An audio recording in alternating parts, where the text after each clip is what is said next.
Star are going to have the percentage. They're going to have stars at the moment. Let's see what Top and I Empire can do to try to answer. It's not in their court, but it's somewhat open for them if they can hang on to another defense. And that is exactly what they're going to have to do.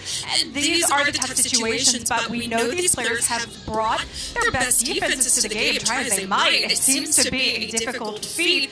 I think the bigger problem is you don't always know who you're building against once you get into the stage. Yeah, absolutely. You really have to try to plan for all of your opponents, but it can be very difficult to try to have that many bases ready. It's really just trying to adjust. Traps maybe easy, right? When you do base testing, you test the base for those trap locations, so it's super difficult and super nervous as well with that lightning spell going to take out the Inferno Tower there. Gonna come in with the Super Witches. Remember, the big thing with Super Witches is time, but wait a second, Omlet. We're doing a Warden Walk by himself, and then we're doing a Queen Walk as well to help potentially set up the funnel to move them together to the top side. Oh, this is an attack here.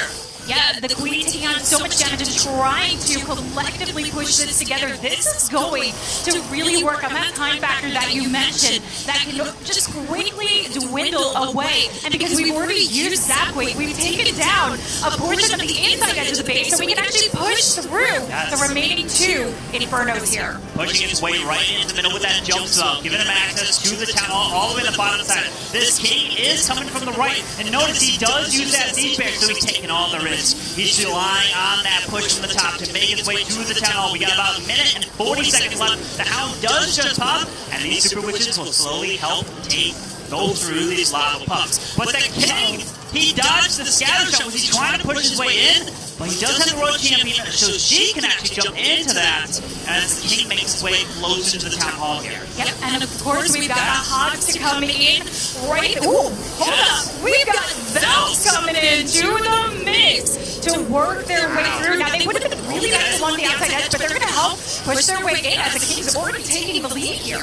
Yeah, that king, he's going down the bottom. He does just go down there, but we got these Super Witches continuing their push through towards the town hall. His Royal Champion, unfortunately, she did continue her way through. Now she is hitting the town hall. We got the Valkyries finally joining the party to the bottom side of the space, but that town hall getting up bomb and poison is going to do work to his Royal Champion, but her ability does snipe some of the Teslas, and now it's about time. We got 1 minion, can't drop it on the top side because we do have an air defense over there. And can his queen stay alive, moving her way through?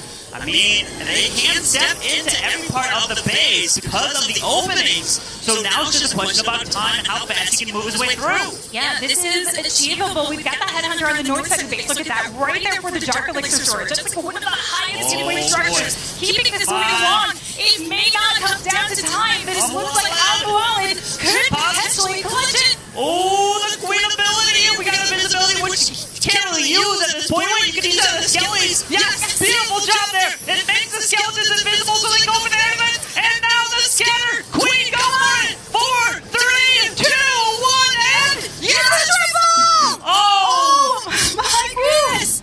Carbon! That could not have been any closer of an attack.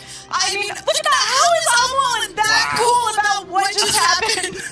I would have been freaking out. I mean, I was right now. Incredible. What a brilliant move to use the invisibility spell onto the Skelly so they did not get slowed down there. So they ignored it and go for the scatter shot. That is what allowed him to get that 3-star right there. Yeah, that is impressive. And, you know, I think I said yesterday, these invisibility spells are such great back pocket items if you can hang on to them, getting you out of sticky situations. And this really helped Omlet staying close in this one. It did indeed, and now they are getting closer. That's exactly what they needed to get back into this war. Remember, this is the lower bracket. You lose this war, you are eliminated from the World Finals. Now we have Diff coming in with the Zap Lalo. Taking out Inferno Tower. Now he's using some sneaky goblins to help set up the funneling. We got a balloon to the top to help take down that mortar, no problem.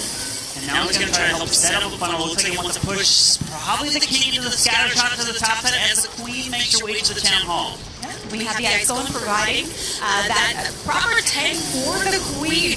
Gets the wall break in right there in the corner. The Queen picks her way around the space. It's a nice way to try and bypass the poison bomb, giving her something to reach for, working her way around. That's why the lightning spell combo that Zapquake is really valuable here as well. Absolutely, with that King ability just going off. He's going to move his way into the scatter shot. There's the giant bomb, some ground skeletons, slow him down a bit. But the RC, come on RC, go for it! The scatter finally. And now the Queen is going to lock out of Town Hall, but luckily she didn't activate the Town Hall early, so she can easily help take that down with her ability. And taking no damage in that particular time, so she does have just enough power. The Unicorn was able to get just enough more health to work her way through. This Yak is providing some excellent take for the Royal Champion to work out getting that multi down. Drops the invisibility spell, which gives her that extra bump. Yeah, with that invisibility spell, that's going to be a nice bonus there. Look at the value that he took down. 40% of the space started down, including the Town Hall and the Clan Castle. So that's fantastic here. But this pack of balloon at the bottom side is going to say, wait, no!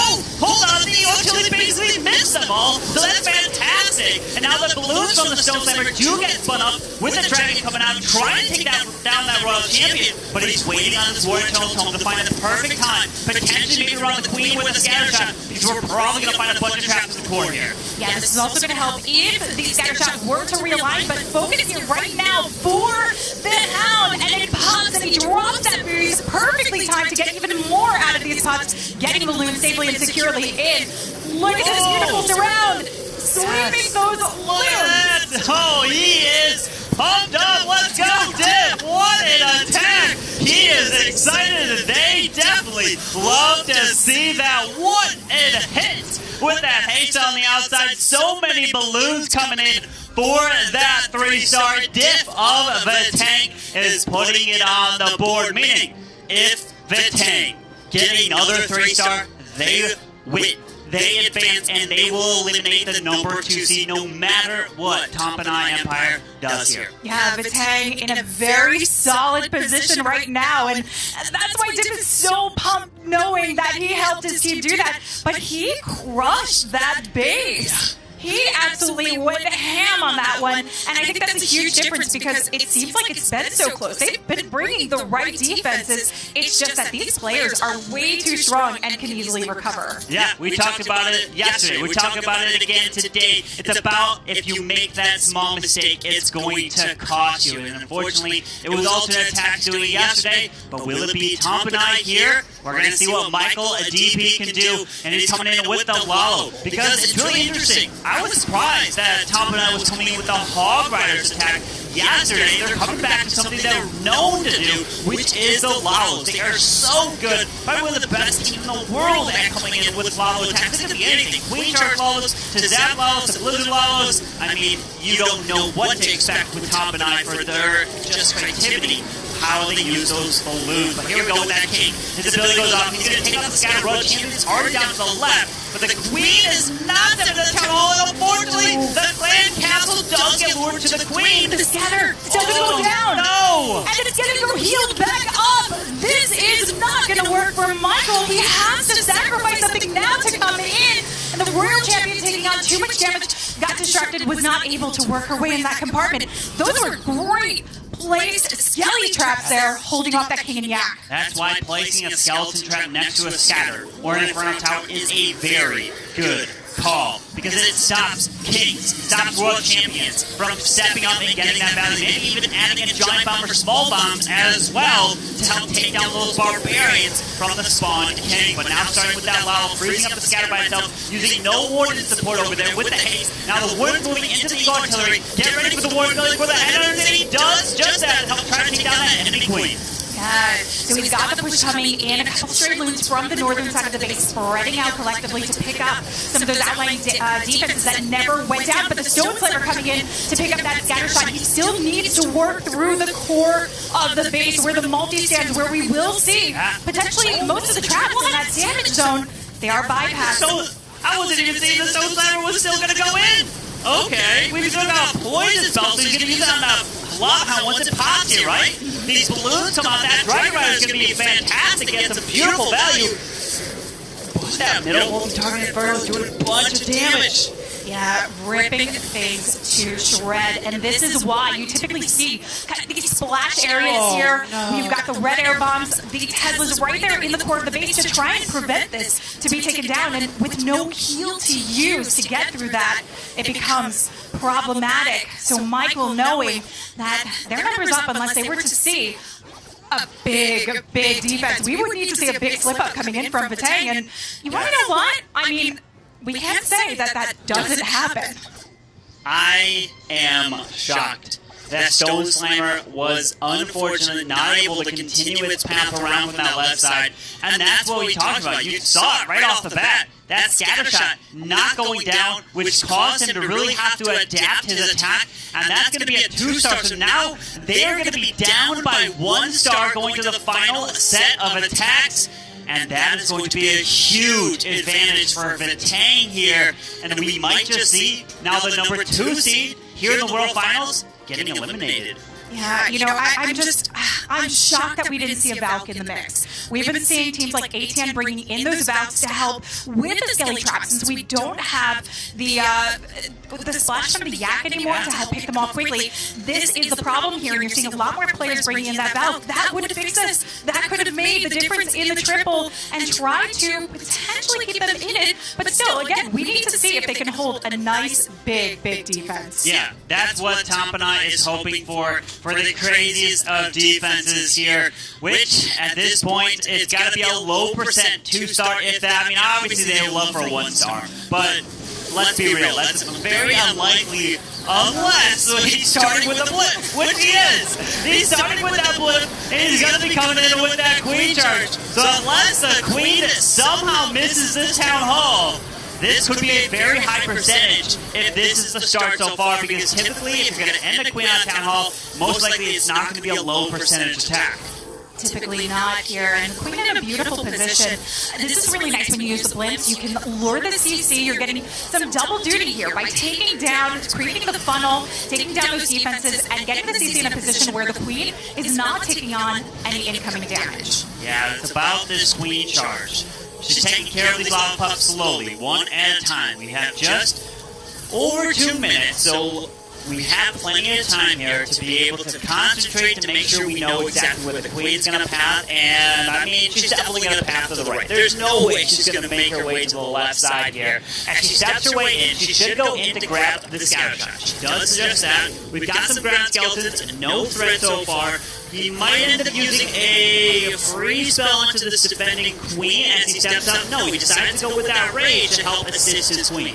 Nice use of the balloon. Oh, look at that. Picking up 2 traps right there. We've got 2 mines in the mix. Keeping the killers nice and safe. We're working her way around, and this is a beautiful funnel to the town hall. But notice the time, minute 27 seconds, and this is relying heavily on the queen, doing a lot of work here. More times than not, we are seeing these players with these grandiose queen charges, but we do need to get that Lalo moving in. Yeah, that Lalo's coming in from the bottom side into the Eagle Eye Killer. That queen is stepping in for the town hall. Let's keep our eye. If she can lock onto it, she does. We got ground skeletons. We got Teslas. The Warden ability going off. He's invested everything. He's finally now just deploys his king on the left side. Raises his queen up. She locks onto the town hall. Has the ability. Secures that. And there is the 2-star. He's adding more percentage from the bottom. He's got lots of loons working their way around, and he's got the king on the outskirts with his ability. This is a stunning finish here for Vitang, coming in with a dominating performance today, Carvin. Incredible stuff. We've got that Royal Champion with her ability and absolutely crushing this. All the viewers at home are wondering, wow, incredible performance from Vitang, eliminating the number 2 seed Tampanai Empire, putting up a 14-star performance. Incredible, Lancelot, with that queen charge, getting some incredible value there. And that is how you advance in the lower brackets. Lady B. Oh, not just a 14-star performance, a 14-star performance which was just 2 buildings shy of a perfect war. I mean, this was so close bringing us through for a third one. Absolutely incredible. It was indeed, and we're taking a look at the post-attack stats. A queen, a charge, Lalo. This is the attack that Lanzlotta loves to do, and he tries to do it as much as possible because he knows exactly the path of his queen, where she's going to go from the exact tile he drops her, and use that battle limb to make sure he was able to pull the clan council out early. That's a lot of players don't know this, is why do you use the battle limb so early? One, to pull the clan council, but also to really help set up funnel for the queen to make sure she does path her way to a certain location. And in that case, it was the right time to make her way all the way to the town hall. What a great attack. We're still going to see one more attack coming in from Tomp and I Empire, but just Vitang eliminating them. The number 1 seed going down. The number 2 seed going down. It's just making for an epic World Finals, and we've talked about it. It's so hard to be predicting these matches here, and React, let's see if you can close it out with a triple. Yeah, they want to go home knowing that they put up the best fight they possibly could, but when you're going 2 buildings away from perfection, it is a task at that. So we do have React coming in with a Zapquake, but we don't we still have the 4 lightning spells, so he's lining this up and getting it ready to go. Yeah, with that lightning spell at the top, scatter shot. There's the queen, who does not go down. He just wanted to be able to help take that down, unfortunately, with the queen, his queen, not go to the top side to the defending king as he makes his way around. We got no healers. We got a couple lava hounds and a log launcher. Looks like maybe potentially sent all the way across to the town hall. So the Golem providing this tank for the heroes. He needs to get a big push coming in to get this working through. I like the use of the Yeti here. We're seeing more and more Yetis because of the upgraded level now that we have to them, providing some extra support and power. But here comes the log launcher. Because we have the Golem, we can keep the heroes nice and fresh coming in, but we still need to contend with the CC troops. Yeah, with that CC coming over to his queen, the Lava Hound. Oh, the queen's ability is forced here. Does actually take out that Headhunter. And now the Log Launcher is going in towards the multi-target inferno. Will it open? It does. Royal Champion ability has been forced, but I just don't think he's getting the value because he wanted his queen really to stay up as they move their way into the middle. But I like the Yetis coming out. The queen's actually survived long enough to provide the support for these Yetis to clear out the multis, which is going to help the lava process here, but we still need to work our way through the town hall, and there is quite a bit of base left over. Yeah, quite a bit on the bottom side. We've got the Lava Hound still to use. Okay, finally now deployed to the top. Where the town hall? So he's going to have to use the Warden ability to secure the town hall here, but we still have 2 Headhunters to use, but Lady B, if you notice, we got almost a full health queen, and we got a full health royal champion to the bottom side, and this Headhunter is supposed to only take out one of them, definitely can't take out both. No, the queen does go down nice and fast. Oh. That back end royal champion that's going to hurt. Circles around the tornado trap, trying to force the loons to stay in the poison bomb. Oh no! And loses out almost every loon through it. Yeah, those balloons go down. He's got one more haste using the bottom side balloons. But unfortunate for React, and he knew before this attack started they couldn't get that. What a great effort. But they are going to be falling short, and they will be going home. Alternate attacks has been eliminated. Top and I Empire has been eliminated, which means that anything is going to happen in this World Championship for 2021.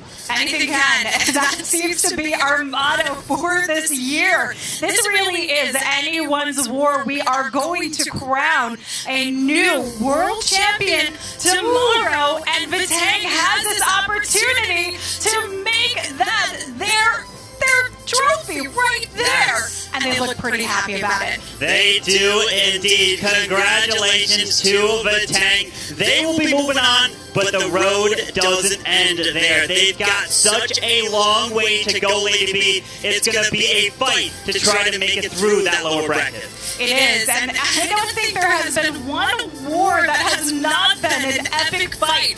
This is like tooth, nail, and claw, just trying to find your way in to the next round. And we still have so many more matches to go for today. We have so many more matches indeed. And there it is, a 14 start, 99.6. The one fail, like you mentioned, two buildings from perfection for Vitang, and they had 3 defenses in this war. What a fantastic performance, and they will be advancing. Congratulations to Vitang. They're staying in it, but it is a lower bracket, so anything can still happen. Anything can, Carvin. This has been absolutely incredible. So why don't we actually take a look at a breakdown of one of those bases? Hand it over to our friend Jugoslav. Thank you, Lady B. A fantastic performance by Vitang, but I wanted to relive one of the attacks from Tompanai Empire because they came in with a few different methods, and this attack by Al-Mu'allin, if we start the replay, really does showcase a couple of little techniques you might want to consider. We've all seen bases like this where you really don't know where to start. Now, he's already begun with the Grand Warden Walk, but then the lightning spells take down the multi-target Inferno and the Expo, all looking pretty standard at this point. However, the Archer Queen also has some healers to the opposite side of the base. Something a little bit untraditional, but it works incredibly well because once the funnel is set, the Grand Warden will move up with the Super Witches into the base, and the Archer Queen will do exactly the same. So essentially, he is maximizing not just the funnel on either side of the base, but time, which is huge for the Super Witches. Now, due to taking out that left-hand side of the lightning spell, he's actually able to drive the Super Witches alongside the heroes down through the jump spell and to the Town Hall, but obviously he has to focus on the right-hand side, hence why the Barbarian King and the Siege Barracks are there. Now notice that we have skeleton spells that are taken down by the Wizards. However, Al-Mu'allin also has another trick up his sleeve here, using the Valkyries, just in case when he sends in the Royal Champion there was another skeleton trap looming. The Valkyries can dive in there and wipe them out with the splash, meaning that the Royal Champion can move through the base and continue to move down to the Town Hall with the Super Witches. So I really liked how he set up the attack in different areas, and just those couple of points are outside of the box and something that you might want to consider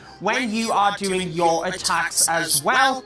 Obviously, holding on to the hero abilities is critical to make sure that in the end, it was the difference maker. With the invisibility spell, you notice he held on to that alongside the hero abilities, and that meant that when the final skeleton trap did indeed pop over by the other scatter shot eventually, hence why he took the Valkyries initially, got that prediction wrong, but he had the invisibility spell to turn the skeletons invisible and mean that his heroes did take down the final defenses. That was the difference maker in this attack when it comes down to that stage. But what we want to do is get a little bit of an update as to where we are in the bracket, right? We've just had Tompanai Empire eliminated, we've got even more matches ahead, so let's go ahead and throw it over to our friends Woody and Itsu. Thanks very much, Jugoslav. What an incredible start to our day. Not only have we seen the elimination of our #1 seed alternate attacks, but now our #2 seed has been kicked out as well. What are your thoughts, Itsu? A big surprise. A big surprise indeed because of, like, I mean, they were supposed to be the #1, the #2 seed. They were qualified first, but that might be actually the problem. That is huge. I mean, kind of like nothing to do after qualifying so early in the year. And then nothing happened anymore for them, and apparently they were not able to pick it up again.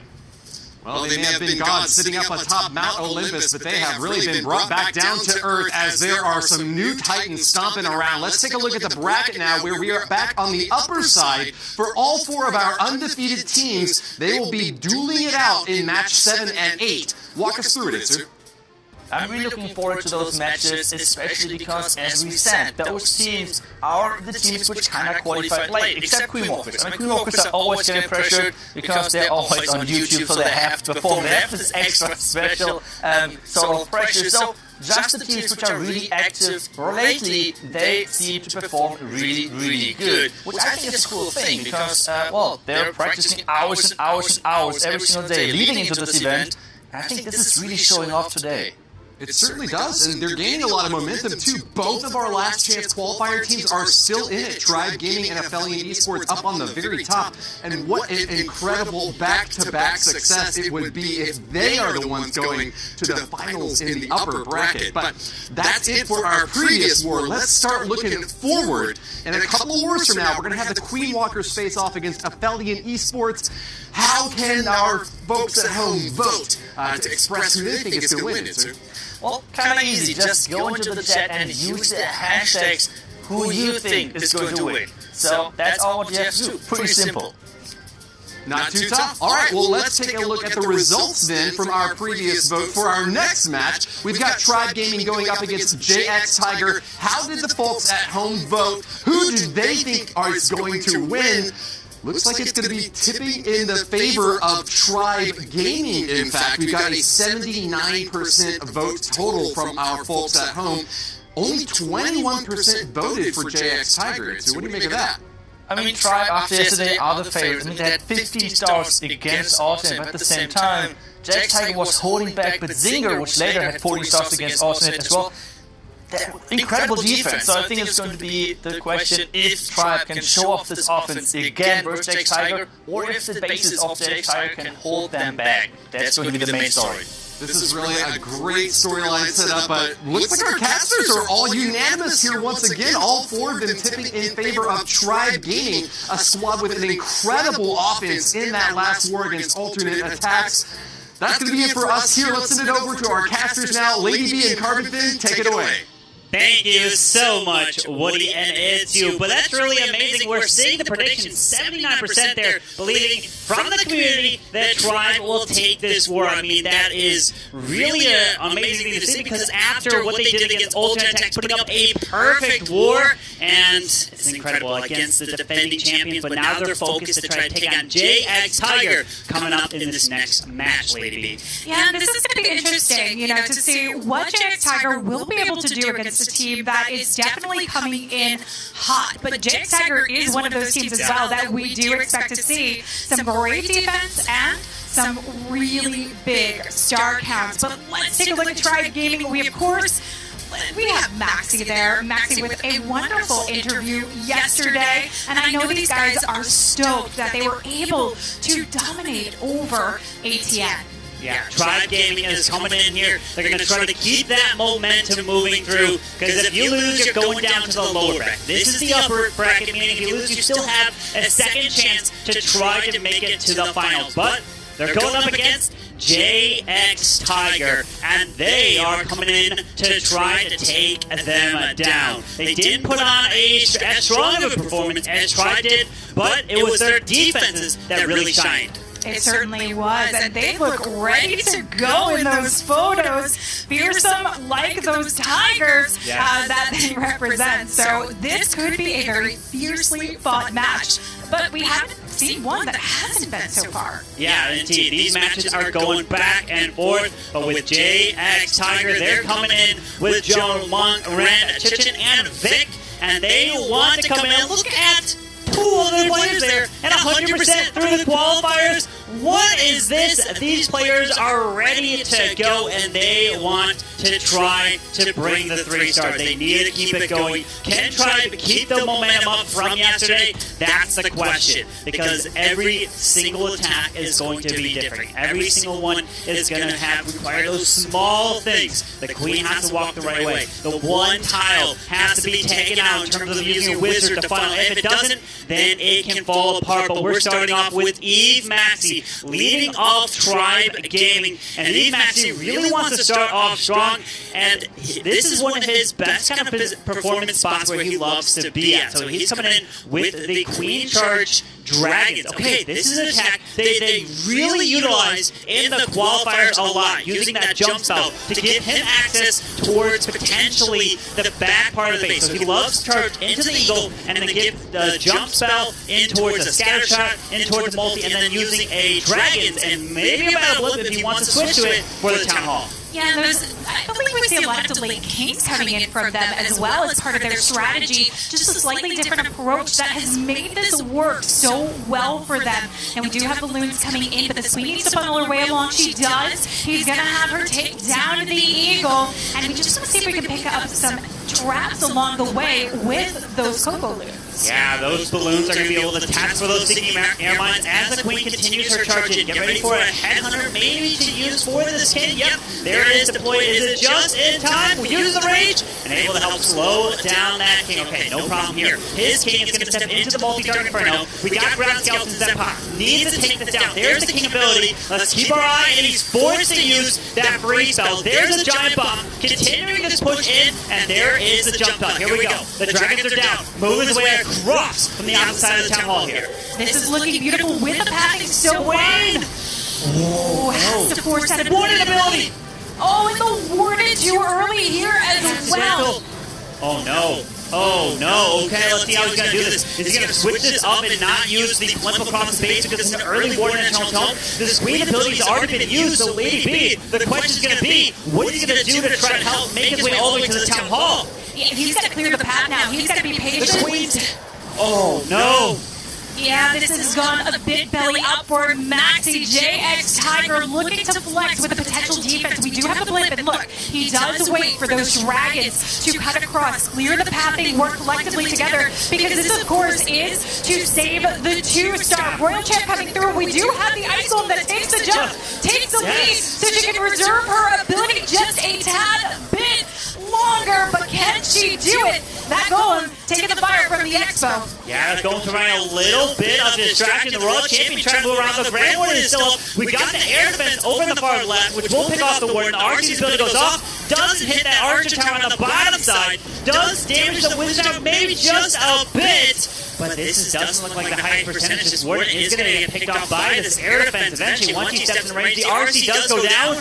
But that was an accidental Warden ability very early there. Yeah, this is interesting to see. You know, Tribe had such a clean run yesterday, of course, bringing in that perfect war, and this is going to be a lower percentage. We are in the 80% range, but knowing what these teams have been pulling in, especially since JX Tiger has 2 hitters at 100% hit rate, this could be a huge blow for Tribe Gaming. Yeah, absolutely. And we talked about it just before that first attack. The defenses for JX Tiger has been strong. They have been coming in and really stopping their opponents in their tracks. And unfortunately, Eve Maxi, it was a matter of the accidental Warden ability there, which really caused him to get that value with the dragons. You saw the frustration on his face. But let's see if Tribe can hope to get a defense from JX Tiger, because a 3-star is going to be really hard to make a comeback if you're down by those stars. It is, but you know, Maxi shows his pro-level skills where something so detrimental goes wrong that he is able to save it,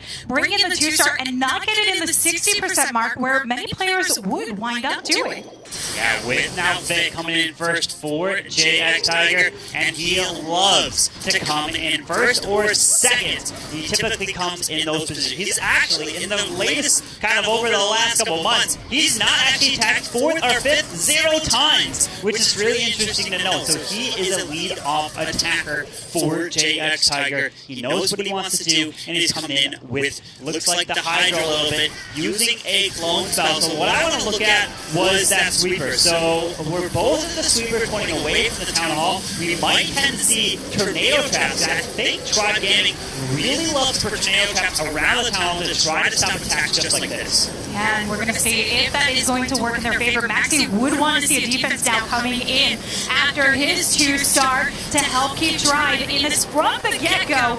But we do have the super minions coming out of the CC. Easy for the Drags to contend with, especially with the poison down and in place. But over to the left side of the base. Oh, yeah, there it is! The tornado pulls the balloons! But the Dragon Rider should be able to secure it. Wait, they go over, and no! Wait, one final shot? Yes! The tunnel goes down. Yeah, so nice and secure now. We have a Queen who's still working along the outside edge of the base. Good help left over here, and the King who supported. This is what you really need with these style attacks, is to have your heroes for the back end, because the Dragons start dwindling down here quite a bit, and they need just a little extra support. Yeah, with the RC still has their ability. There's the ground skeleton, which is going to provide the distraction as the Dragon Riders come through and help take down these final defenses with just over a minute left in this raid.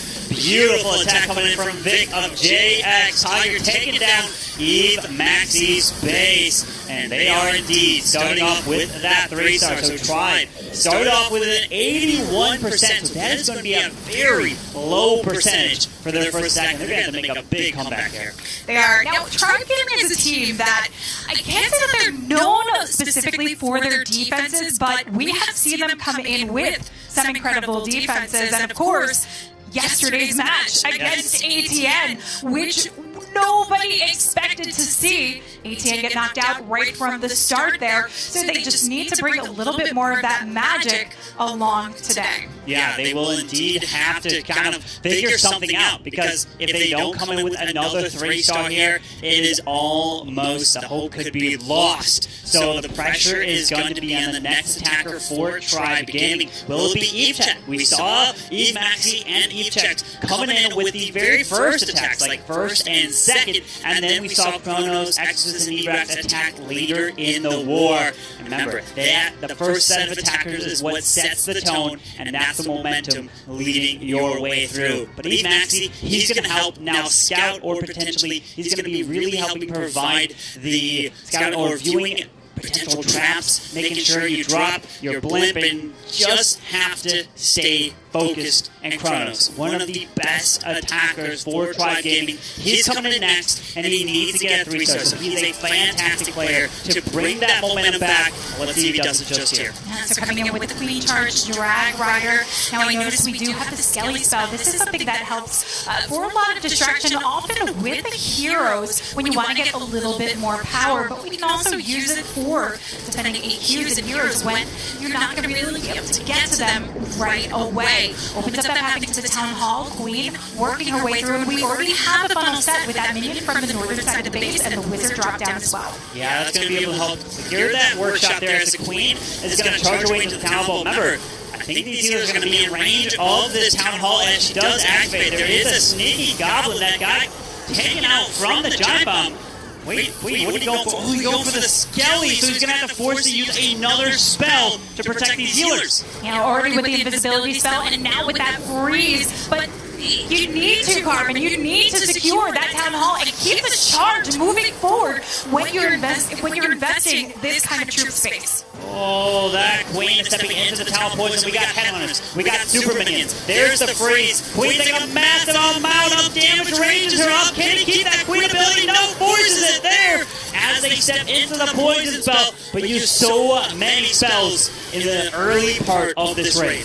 Yeah, this is a bit problematic because typically with these style attacks, you want your Queen ability as you push your way through into the core, especially when you have these surrounding defenses, the long-range expos. We've got the scatter shots that would come in at her, but get the Drag Riders going, get the Stone Sliver coming in to tank for the scatter shot. This has nice pathing, just needs that multi down in the core. Hang on, that Queen is still tanking, so she's protecting the Royal Champion. The Warden ability goes off, so this RC can continue with her path through this base. Those Dragon Riders, the Stone Sliver, everything protected. That King takes out the Eagle Artillery, so he's continuing this path through his RC. It's going to help take down the enemy RC. And we have the Stone Slammer coming through the core. It is still alive and tanking, and it's not even yet opened up. The additional CC troops, but here we go. Right over the scatter shot. The Royal Champion helping assist, taking out the multi, taking out these Teslas. We got this air defense at the backside. The Warden is about just almost full health. The Owl is helping. We got a bunch of skellies. The King is still up. 30 seconds left in the raid, and we got ourselves a 3-star answer from Chronos. What an attack to answer they needed this one to stay in the war.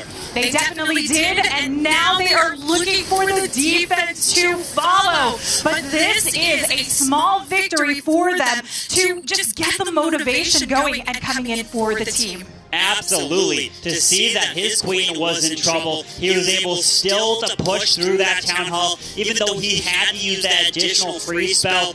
And that queen had almost no health. She was almost taken out there from the Grand Warden, the clan castle, but he was able to stay focused and pulled in the 3-star with the Queen Charge Dragon Riders. We've seen this attack be used so much through the previous qualifiers and now still being used part of the meta in the World Finals, showing how strong this attack still is. You know what you're doing with it. Yeah, and Tribe really does know what they are doing with this attack, as they've shown time and time again.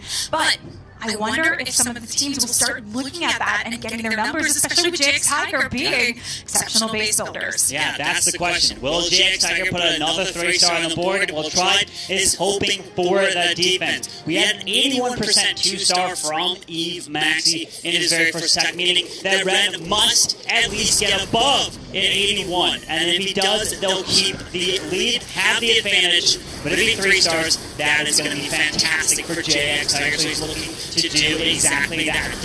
Does decide to bring a heal spell in with the mix for his balloons as he passes his way probably into the middle multi-target inferno, where he expects there to be a bunch of red air bombs. And we often see that is the case, but first we need to set up the pathing here. As the King's providing the tank, not only for the Queen, we sneak in the Royal Champion to go directly for that scatter shot. A little bit hung up here because we do have the Skellies, but Lassie comes in for her aid to help work along, but now she's in the outskirt edge of the base. We need the King to force in for the scatter. Yeah, this King does not go to the scatter shot, but the Lava Hound is going to target over to this Royal Champion. So he makes her invisible, so the Lava Hound does not stop her from taking that scatter down. So she's going to be able to use her ability, and her shield will skip across from the bomb tower to the arch tower and take out an additional arch tower. So that's going to be some great value from her over on the left. But she doesn't pop Hound, so that's really nice. Now starting to Lalo over from the right. Yeah, so we actually get to see the Stone Slimer coming in, and the position here is to force it on that inline edge where we expect to see the traps coming out. This is the damage zone. This is where we expect to see all of the mines and the red air bombs. Oh, there it is. Ooh, comes in. It opens up, and he has a heal again, Carbon, that he wants to save coming into the multi. That Eagle Artillery locked onto the huge group of balloons, but it just dodges. He heals them up right to the bottom side. As they path their way around, the Eagle Artillery is going to go down. He's got a poison spell once this Hound does pop. As he makes his way through, the scatter shot will go down to just these few balloons that he sent as a back end here. But his Hound should pop for Lava Puffs. These balloons going down fast, but should he have enough? How many traps are going to be located here? Oh, there's one, there's two, there's more traps! Oh! And this is exactly why we see these moated sections like this. No Tesla to force them in. Keeps the loons from getting in there. This is a defense that Tribe was hoping to see. It's not the percentage that they would like, but it is a defense. It is indeed. So that means they are going to be tied on stars, but JX Tiger will have the advantage due to the percentage. Since Eve Max's attack was only 81%, they're going to be down by quite a bit. So now what Tribe is hoping for is to get a 3-star and then hope for another defense. Even if it's a 99% 2-star, that is what they're praying for. Absolutely. Now, we do have just a little bit more cleanup value here. Hyunra knowing that this could be the difference maker, which is exactly what we saw for the Tang in the last war, just keeping that percent nice and high, but they would still need to carry on with a solid, clean performance. 95% is still a great attack, but it's not a 3-star, which means the door is coming back and opening up for Tribe Gaming. This is the upper bracket, meaning if you lose this match, you still have a chance to try to make a comeback in the lower bracket. So it's not all up, it's not over. But if you get pushed down to the low bracket, it's going to be incredibly difficult to push through all those opponents down there. But with that Suilalo, it was the multi-target Inferno with those traps in the middle that stopped it. It's about putting red air bombs near multi-target Infernos where there is no air defense, because you don't want the Hound to pop and then the Lava Pups to activate those traps. And equally, it was good not to have a Tesla there because that would have actually drawn the loons right there towards the multi. The fact that he was able to keep the loons out of the mix is really what helped. Now, Nebrax needs to try and continue strong for Tribe Gaming if they want to stay in this one. The defenses need to come through as well, but it always starts with these 3 stars. And I noticed this time I see a Valkyrie in the mix. We do. Not too many chances. We got a Tesla farm that popped immediately over the left. You know that Tesla farm was probably to really trip up. Oh, wait. Oh, where did it land? Is it on the outside? Yes. On the outside of the wall, though.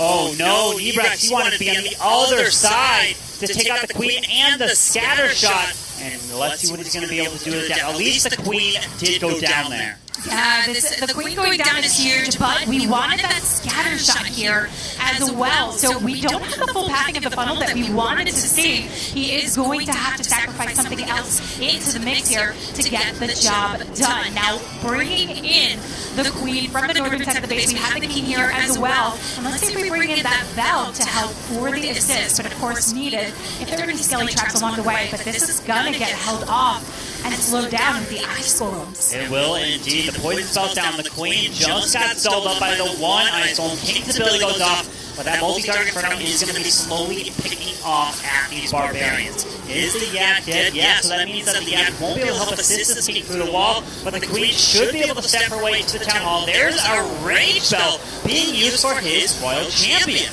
I think that's smart. Extending her life and power, getting her through, drops the invisibility spell. She's got the defending RC on her, though. She will get the multi down, but she will not make her way to the scatter shot. So the King wraps his way around. Scatter. She's going for it. One more shot. One more. Oh, no, it's one tick of health. It's the Builder Hut that started to repair it. So it's going to be doing damage, and we do even have the enemy RC still alive there. 2 scatter shots on the board now really hurt this one. Carbon freezes up the scatter and the Royal Champion. Great timing, but he's only got 1 freeze left. That means he can't use it for the back end. Yeah, we got the scatter shot over on the far left. We got the scatter shot next to the Royal Champion. That's going to be way too much. Uses the freeze spell onto it and the RC, but his balloons are gone. This is going to be another 2-star for Tribe Gaming. Not only a 2-star, but a low percent 2-star in this war. And JX Tiger is loving this defense. Their defense is the storyline of this war here. This is really carrying them through right now, and it's very interesting because looking at this match, you know, you have JX Tigers known for their defense and Tribe Gaming known for their offense with a perfect war from yesterday's match, which I think is what put them in everyone's favor and sightline because they were able to take over alternate attacks. But JX Tiger has really brought the right bases to the game today. Indeed. It was that Blint that did not take out the scatter shot. Granted, I mean, really, even if the scatter shot went down, it didn't seem like he had the push for the Lalo through that Eagle artillery. So now, what is Tribe Gaming going to do? They're going to just have to hope their defenses hold strong for the rest of this war to really have a chance against JX Tiger. Yeah, and the defenses I do still expect to see coming into the mix. They've already been able to hold off, not the percentages they wanted to see, but they just need to get a nice solid one in there, and then that could turn the tables easily. I mean, they are making sure that they're bringing the best bases that they possibly can to the mix, which is why we are seeing so many close attacks. Even if they're recovered, you are seeing where they're getting tripped up here. Yeah, it's those small mistakes. We saw it from Eve Maxi with the accidental warded ability as he was swiping through. Then we saw it with Nebrax where the battle blimp popped just outside the wall. And who knows if they were able to make those adjustments. Would it have been a difference? You know, only time would tell. Maybe they build those bases to test it again, but either way, they're focused on this match still. They're trying to hope for defenses, but JX Tiger is looking to add more 3-stars to the board. Starting off with a Queen charge. We've got Dragon Riders, we got Balloons, a Stone Slam, we got a mix of many things here. Let's see how much value this Queen can get. I'm thinking near this Town Hall, will we see some Rocket Loons? Maybe just snuck inside this planet castle to throw this queen off. Let's keep our eye on it. Yeah, we'll keep our eye. He will have to be mighty fast, freezing them up, holding them off. And we've got the goblins coming out. We've got the minions. Okay. So we do want to poison out the minions and get them in there and freeze up those headhunters. Queen, though, is able to hang on tight here. And with what is shaped up, the pathing should easily bypass this poison bomb. Yeah, with the super minions now going down, the queen does secure them. The king is making his way from the right side. Can't grab that archer tower with this queen, but he decides to send his royal champion in there. She should be able to help secure this air defense as the queen continues her path around towards that single target inferno. Another rage going down, but the healers are not in the rage, but the RC is going to help assist take down the enemy royal champion. We do want to get a nice narrow pathing for the drag riders. I want to see that, but oh! The queen's ability was forced. He didn't freeze the single target inferno. I think a little bit too focused on getting that king down, getting those drag riders in, but the queen carries on, and he's got one more rage to come through. The one thing, though, is we'd like to steer clear as much as possible here, even getting to that scatter shot, but down with defending AQ. The invisibility spells for his royal champion help clear that multi-target inferno beautifully. Now the queen stays alive, the Stone Slammer pops, takes out the air defense, now goes for the multi-target inferno. What an attack from Chit coming in with that queen. Doesn't have her ability, but we're sending some balloons and a hog rider on the bottom side of the space, and we've got ourselves a 3-star. Huge swarm of dragon riders coming through as the queen beats her way through the wall to help with the assist time. Certainly not a factor. Jishin is in a beautiful position for JX Tiger. I don't think he lost one dragon rider. I know, right? Incredible stuff. What a gorgeous attack. He has 1, 2, 3, 4, 5 dragon riders still alive. He came in with 4, meaning there was 1 inside of the battle blimp that was actually ended up being used over on the far left side of the base. So we got so much value. That queen stayed alive. The royal champion was able to help path their way through, take out that air defense, which was really important because that helped protect the queen's healers as she walked around. Absolutely, and the queen actually being there for the back end, distracting the scatter shot is also a nice thing to consider, though I don't know that the drag riders really needed that, considering how much she had working along here. Yeah, with that 3-star, now Tribe Gaming is hoping to come in with back-to-back triples, and they're just hoping to get defenses at this point. That's their only real chance of making a comeback because they know that being down on a percentage is almost like being down an extra star because it's going to be so hard to make a comeback. Look at the percentage.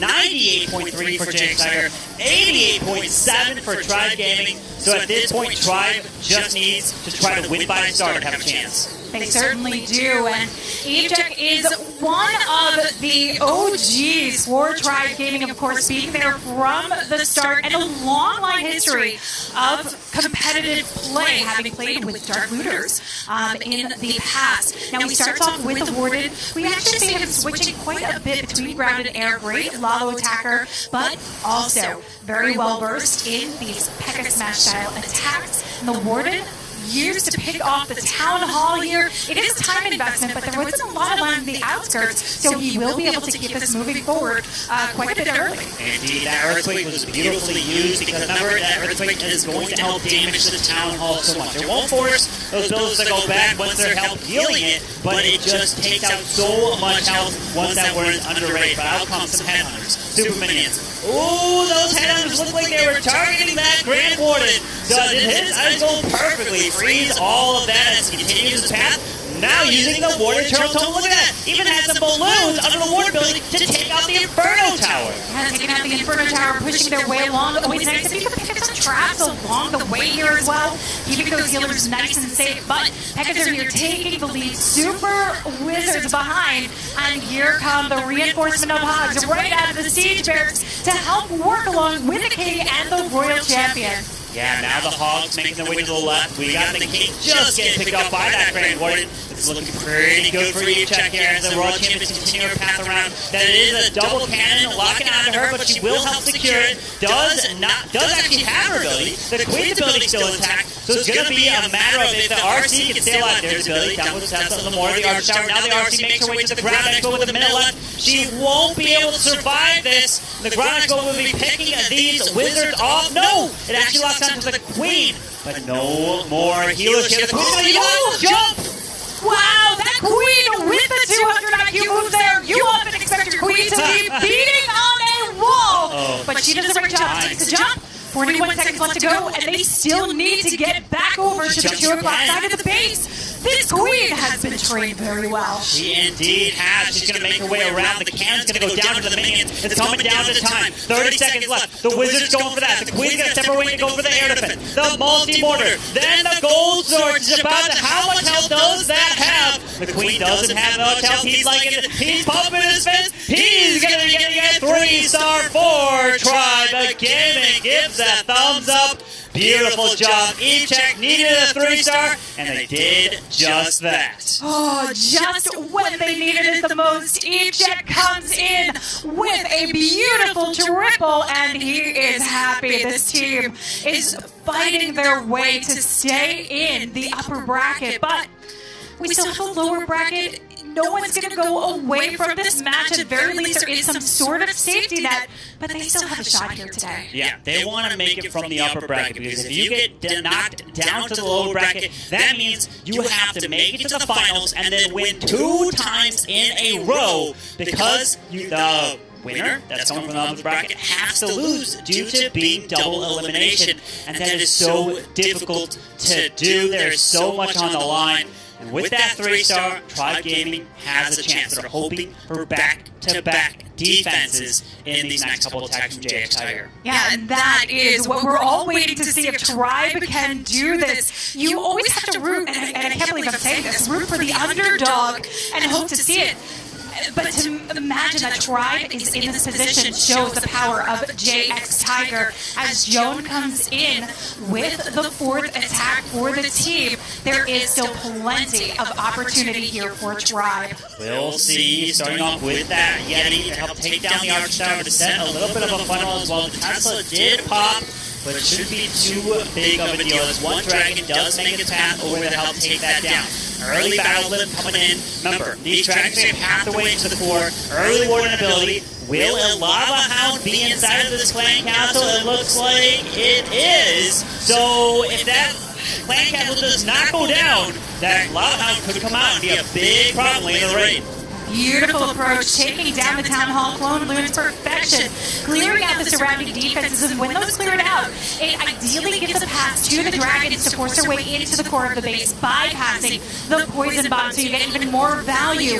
Unfortunately, looks like they're getting targeted by the Eagle here. We want to quickly work our way along. The King's right there, has the ability to take it down, but the Queen's slightly landlocked. The Queen is locked behind that wall there as the ground ankle has locked onto her. She's going to force her ability pretty much. There it goes. We've got the freeze on the bottom scatter. These Dragons are taking a massive amount of damage from that multi-target Inferno. The RC's got ability. One freeze left. These Dragons are slowly getting picked up. That air defense is going to do work. Wait a second, do we have a potential defense, but that RC is going to get so much value? I don't think so. I think we got ourselves a 3-star from Joan of JX Tiger, just due to that Royal Champion. Yeah, just waiting patiently, launched off the Sneaky Shield. Oh, Giant Bomb! She goes down! No way. She stays alive, she's taking out the multi. She goes down! How much health does these Dragons have? We still have the Yak as well to try and come in. The Unicorn stealing the Yak! Oh my god, the Unicorn! Okay, 50 seconds left. The Dragon has like no health there. The baby Dragon is going to make its way. There's the Tornado. Oh, the Dragon goes down! Headhunter's going to get picked off! No way. Is the Yak going to save this? Headhunter goes down. Dragon stays alive. Air Skelly slowing these Dragons down. Sinking Air Mine. Uh-oh. Oh, Rare Bombs! No way, the Yak! The Yak is going to plunge this a 3-star! What? And Joan keeping JX Tiger on top of their game. Wow, so unbelievable. The Unicorn healed the Yak, which then helped finish off that final multi-target Inferno. What a way to finish off that attack from JX Tiger. Hey, sometimes it's just going to be a matter of luck finishing off that final building there. Indeed, it was with that multi going down. Beautiful hit. And hey, a 3-star is indeed a 3-star. That is not something you see every day. No. The Unicorn, the Yak, and also being the clutch factor to get that job done. And of course, we would see it in this incredible World Championship matchup where everyone is putting their best foot forward. Now, Exorcist here, again, he's going to come in with a 3-star. He's going to keep the dream alive for Drive if they can hold a defense in that final attack. Exorcist needs a triple. There's no question about it. And then the only chance they have is if they hold JX Tiger to a very low percentage 2-star at that. But with the Queen making her way into the Town Hall, the healers are looking to be out of range of the Town Hall, so they should be protected. Drops a few more balloons, really wants to make sure he protects these healers from sneaking air mines as he continues to charge in.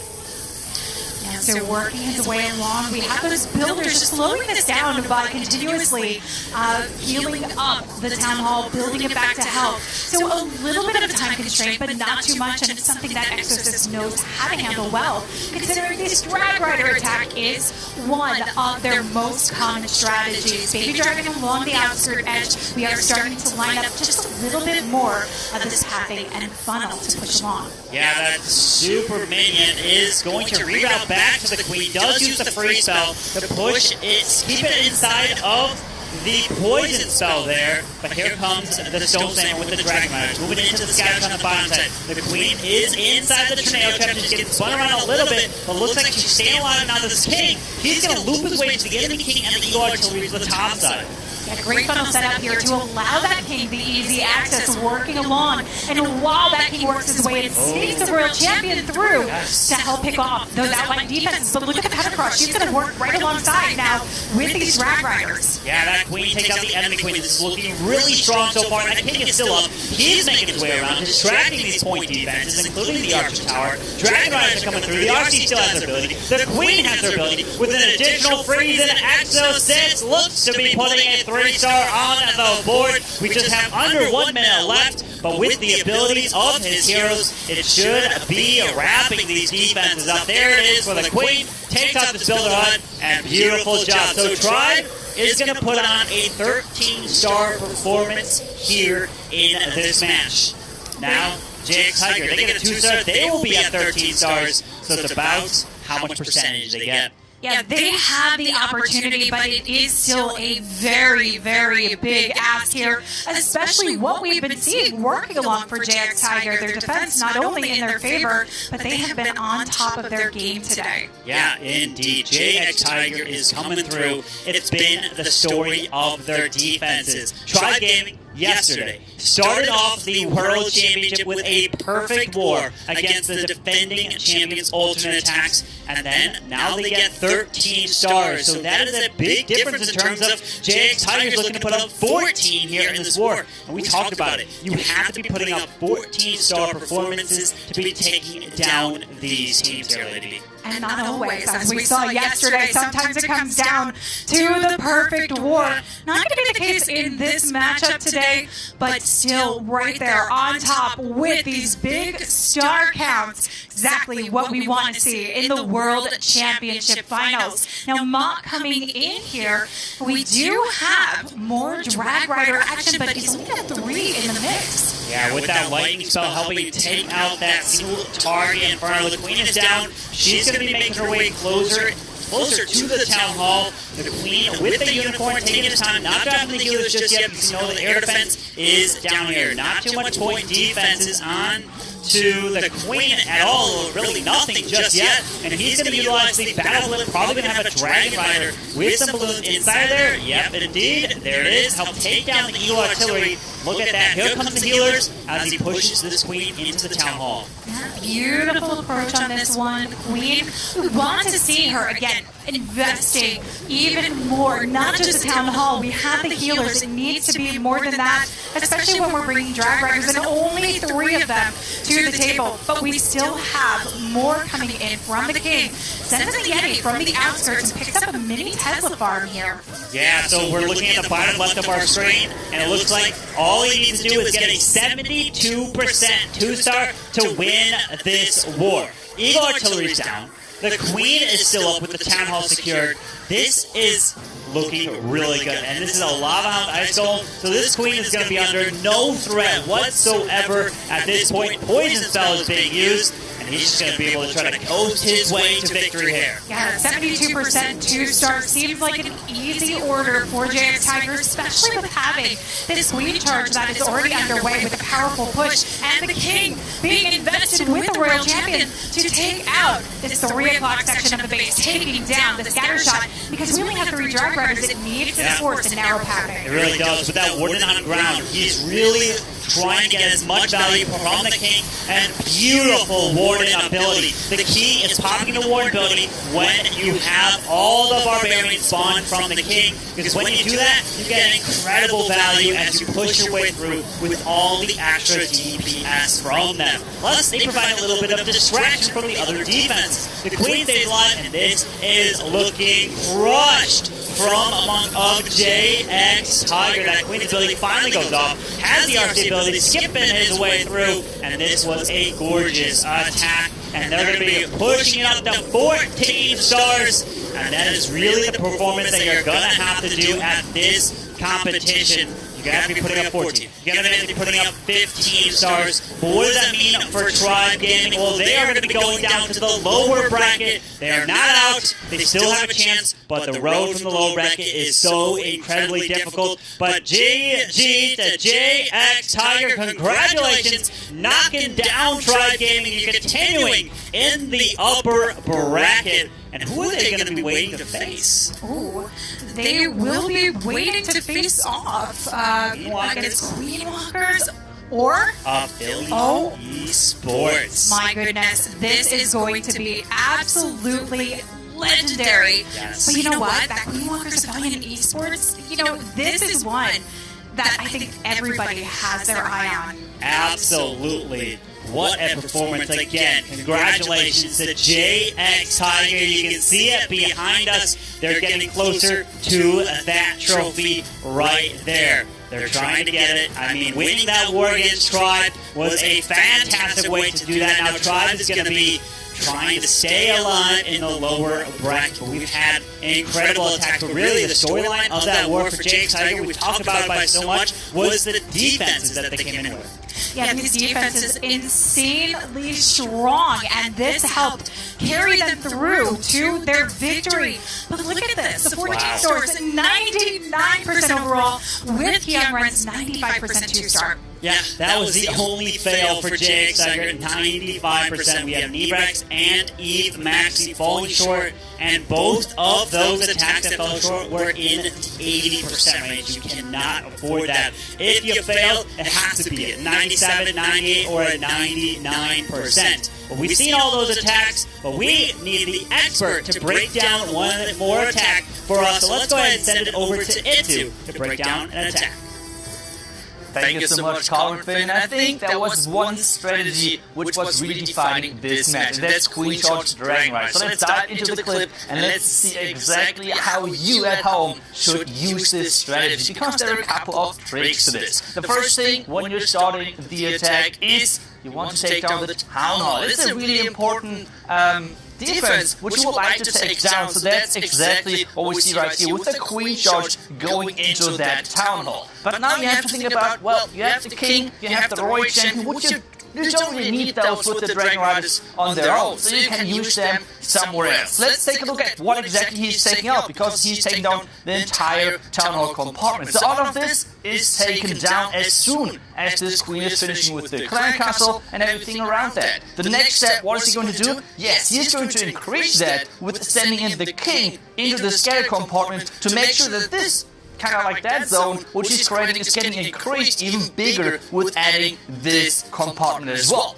But now is the deciding factor coming in, and that's the Royal Champion. Right there on your screen, diving with the key in that compartment, making sure that she has access into the core, into the sweeper, into the multi-phone tower right there. The Dragon Riders are coming in from the top side. Everything is doing good. The Queen, really good, not investing any freezes because he needs those spells later for the Dragon Riders. With everything now pushing in, you see really the pathing of those, or for those Dragon Riders getting set up, and take a look at that. Take a look at those invisibility spells for this Royal Champion, making sure that she is taking down this multi-phone tower for the pathing. Really incredible play, and now he's using on the back end the blimp as well to make sure that those Dragon Riders are keeping this pathing through the base. Meanwhile, even the Queen is staying alive, taking the backhand scatter. And guys, that's exactly how you would like to use those Dragon Riders. It's all about the pathing, it's all about keeping them together and really abusing the fact that those heroes are so strong if you can get the right compartments out of the way. And that's exactly what he did right there. So really nicely done overall. It was a match of the Queen Charge Dragon Riders. But I think the defense in this match was really good as well. So I think we should take a look at that and see which base hold up incredible well in this matchup. So let's dive over there. So we have the base ready. This base right there defended really nicely against the Queen Charge of Maxi. So what he did, he charged into that Town Hall, into that Eagle compartment, which is looking kind of good for him, because, I mean, the Eagle compartment was really nice, because he gets a lot of value out of that. The jumps from the core look good, but just this setup from the core, he was reaching not the right buildings, and then this pathing from the top side wasn't really looking as good as he was hoping for, and this caused this base to really nicely defend, because take a look at that. That's a really solid defense if you consider those are the best players in the world. We have not seen really those low percentage defenses, so 81% is one of the best bases which we have seen over this World's Finals event yet. And JX Tiger seems to be the team to beat when it's coming down to the defenses, because as you have seen overall, the setup with the Town Hall, wonderful. Those open walls behind the Town Hall, which you can still see, even though the town's already smashed, you can see those open walls, making sure that even if smashed or anything was just coming from behind the town was getting funneled into that Town Hall poison, which is so deadly right now on Town Hall 14. So really, really nicely done. And just this head up with this core. This core was deadly to him with the jump spell, which opened not really the best, not the best compartment for him, I would argue, because there is no buildings in this core, which you can see. There's no buildings inside this core, which is leading the Queen, the Packers match, whatever is in there, leading to the side. So this was kind of the secret for this base to defend. But I think we should take a look at the bracket and moving forward with Judo and Woody. Thanks very much, Itsu. What an incredible finish for that war. Unfortunate for Tribe Gaming to be dropping now down to the lower bracket, but they'll have another life. It's now going to be all up to JX Tiger moving on to the finals in the upper bracket. What do you make of that, Judoslav? Well, it was a very impressive defensive showing from JX Tiger, but they also stepped it up on offense today as well, getting that higher stock count than yesterday. So it will be the next match, Queen Walkers and Athelian Esports, who determines who they will be facing, and then just one more win could send them into the grand finals. Well, we have an Asian finals in the upper bracket. JX Tiger, our Chinese team, will face off against the winners of Queen Walkers versus Athelian Esports, two squads from Japan. You know, Vic from JX Tiger said that his team is relatively young and is full of bright, new, fresh ideas. Do you think that that's what carried them through, or was it just persistence and consistency from previous weeks? Have they really just brought a new level of clashing here today? I think they've got the perfect balance between offense and defense, so that is what has really helped. However, we do need your help in order to predict the matchup after this. Match number 9. Will it be the Tang, hashtag VTG, or hashtag TG for Tribe Gaming? A repeat of the qualifier where the Tang got that victory and made Tribe Gaming face face off in the last chance qualifiers. Certainly is going to be a grudge match and an interesting one to watch later today, because one of those teams will advance in the lower bracket while the other will be eliminated. Huge stakes on the line there, but let's tee off match number 8. Coming up next, between the Queen Walkers and Aphelion Esports, we asked you folks at home if you thought one of these teams or the other would take the win, and it turns out the vote was 76% in favor of the Queen Walkers. Aphelion Esports carried 24% of the vote at home. I don't think I'm too shocked by that one, Woody. The Queen Walkers are definitely the fan favourites. I went for them because of the experience. They've been around since 2019, stepped it up to second place, and they will know that alternate who beat them last year are already out. But a good mix of predictions from our casters. So let's dive into that matchup with Itsu and Carbon Fin.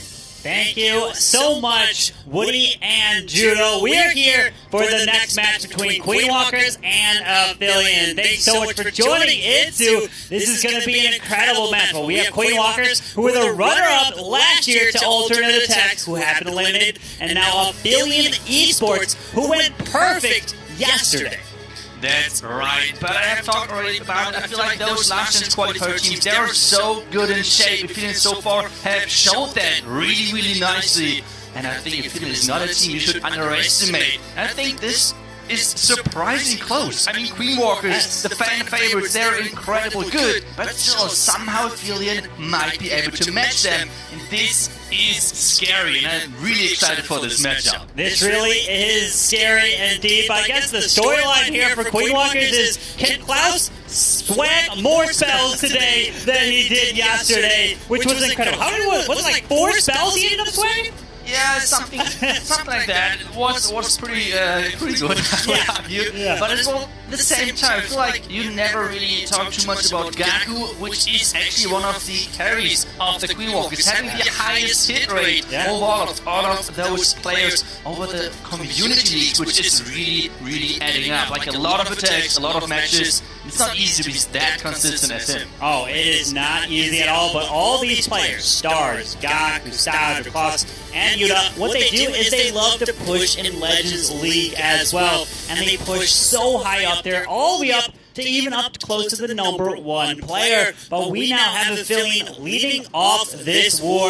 Gaku's base here with the really exposed Town Hall to this bottom side with all these storages. I mean, it's almost impossible. I would try to get Sneaky Goblins into there, but with the Invis, trying to help force those Lambert to go straight to the scatter shot. Yeah, trying to create an angle which Gaku did not predict, and I think indeed he did not predict that at all. Taking down a lot in this space, and I think it's really showing that they are pushing on Legends with Queen Walkers, because it is a kind of like a form of this incredible annoying boxes. I think you all know that out of you who is pushing in Legends, you know this setup of base, the Town Hall, kind of from the outside. It looks always easy to go for it.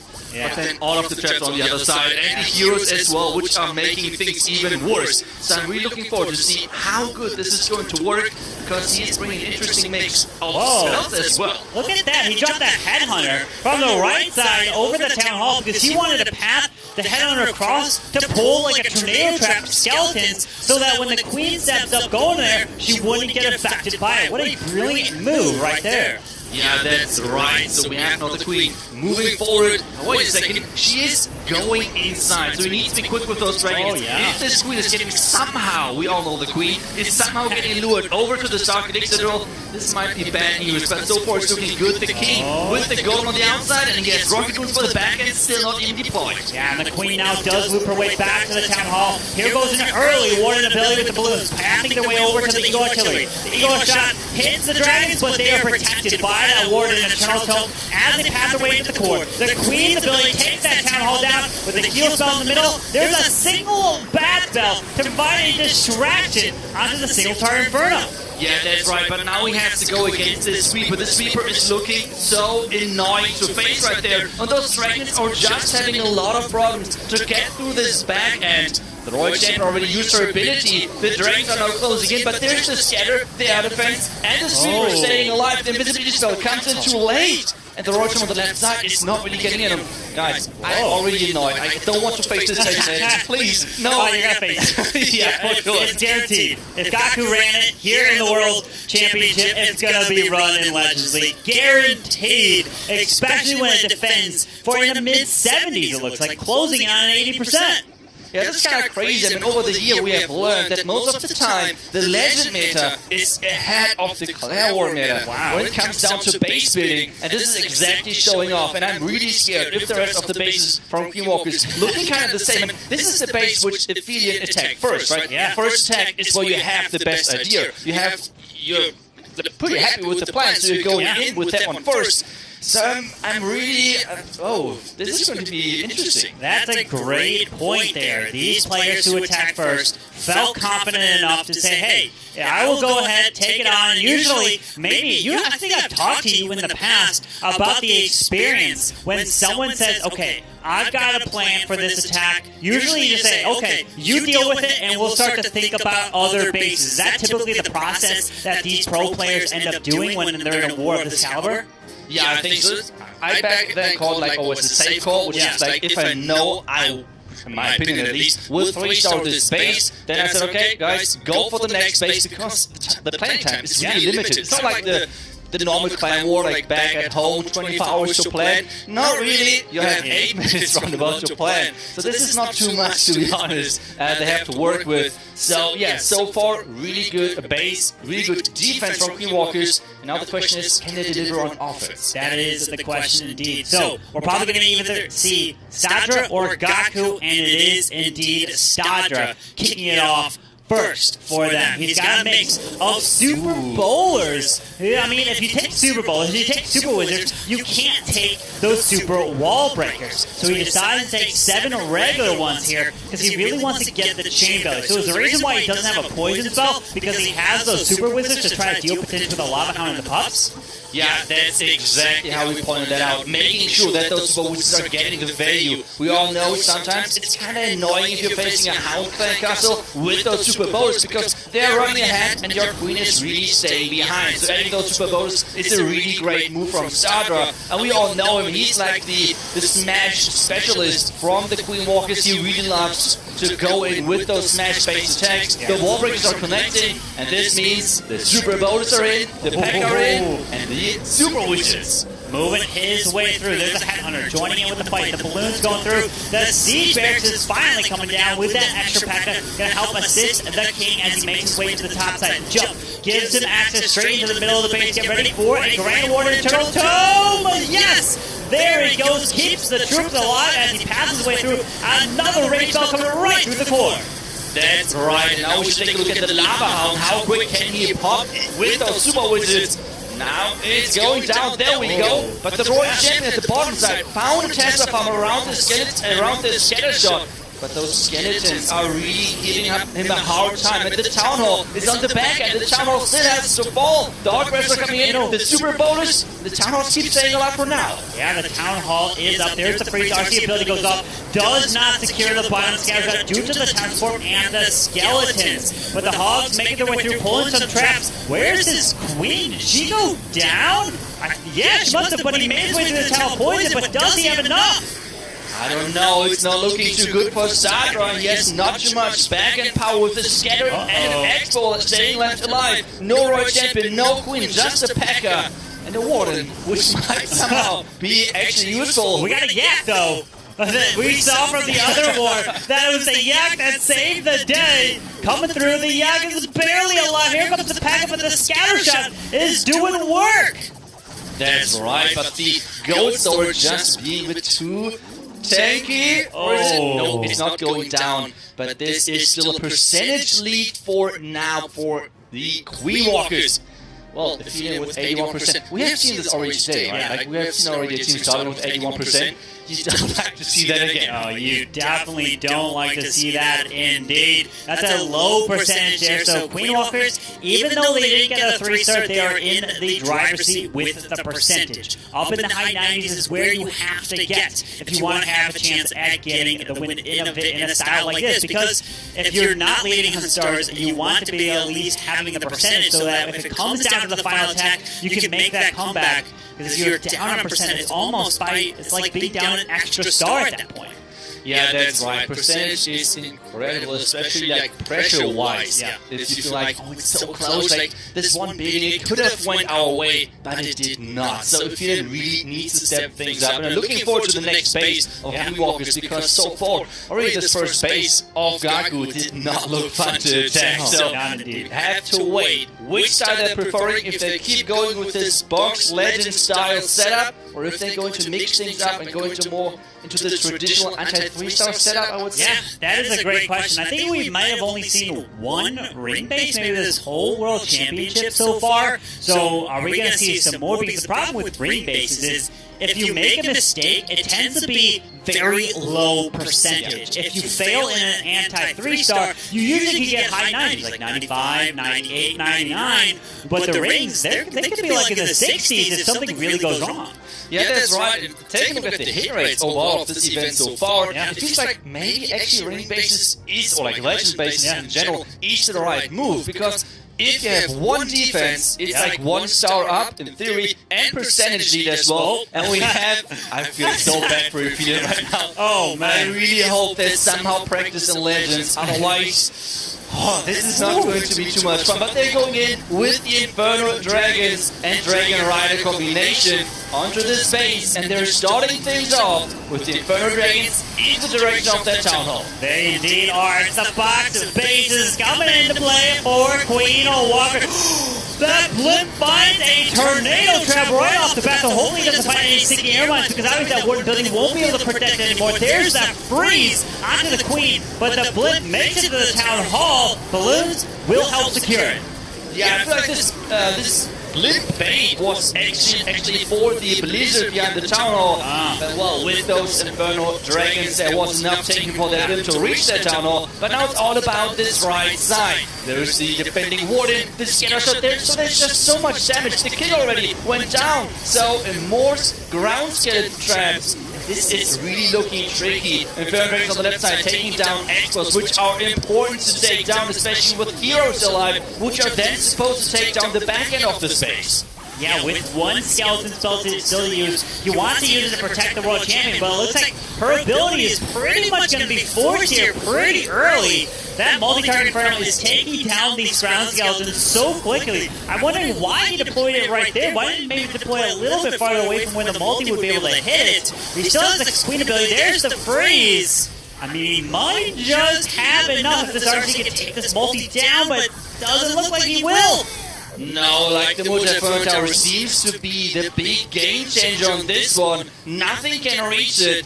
The Unicorn is trying to do its best to keep this Queen alive. There's the Queen ability, but the Queen has to go through a lot of buildings still. Can he somehow make this work? The Unicorn is going down, but the Multi-Mortal Tower is actually providing some damage. It is indeed, and he knows it. It's gonna be a fail.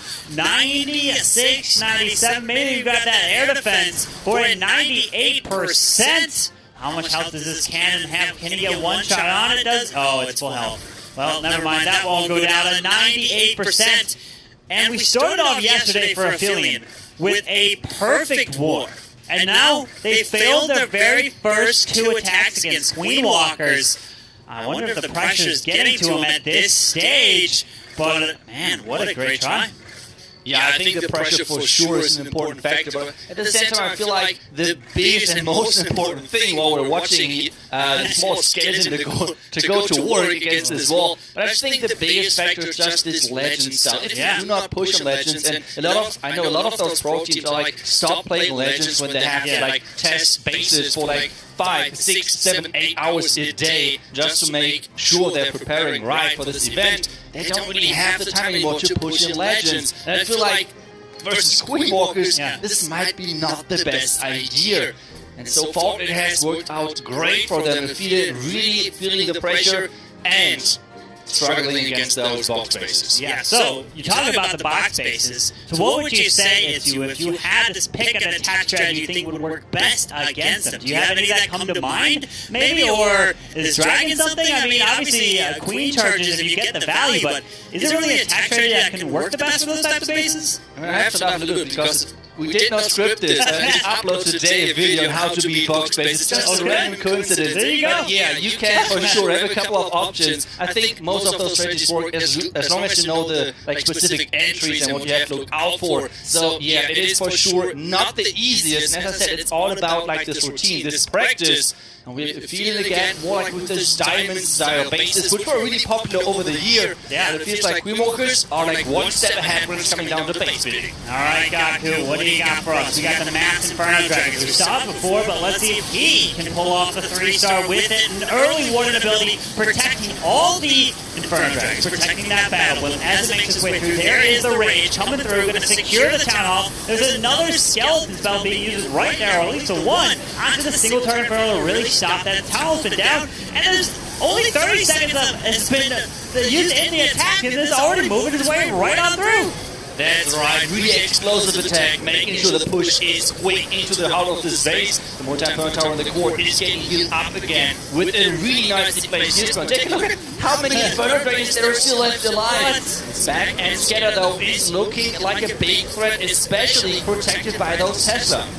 Yeah, the Tesla's over to the Scatter. The problem is Will's Pro can't be able to continue this push through, but look at this. We've got the King ability still up. We got the Queen ability still intact, but the problem is the Clan Castle. We probably are going to be seeing a Lava Hound that will come out of the CC. I don't think he lured the full Clan Castle once there was Super Minions and whatnot, but that will get lured out. There's a Tornado Trap once he gets close to this. So this King ability will get so much value once he... Okay, so he decides to say, hey, I'm going to use the Poison Spell for the Skeletons that did pop up here. But I think he's going to have plenty with this hero build. Okay, it's a triple Ice Golem, so that should be too big of a deal.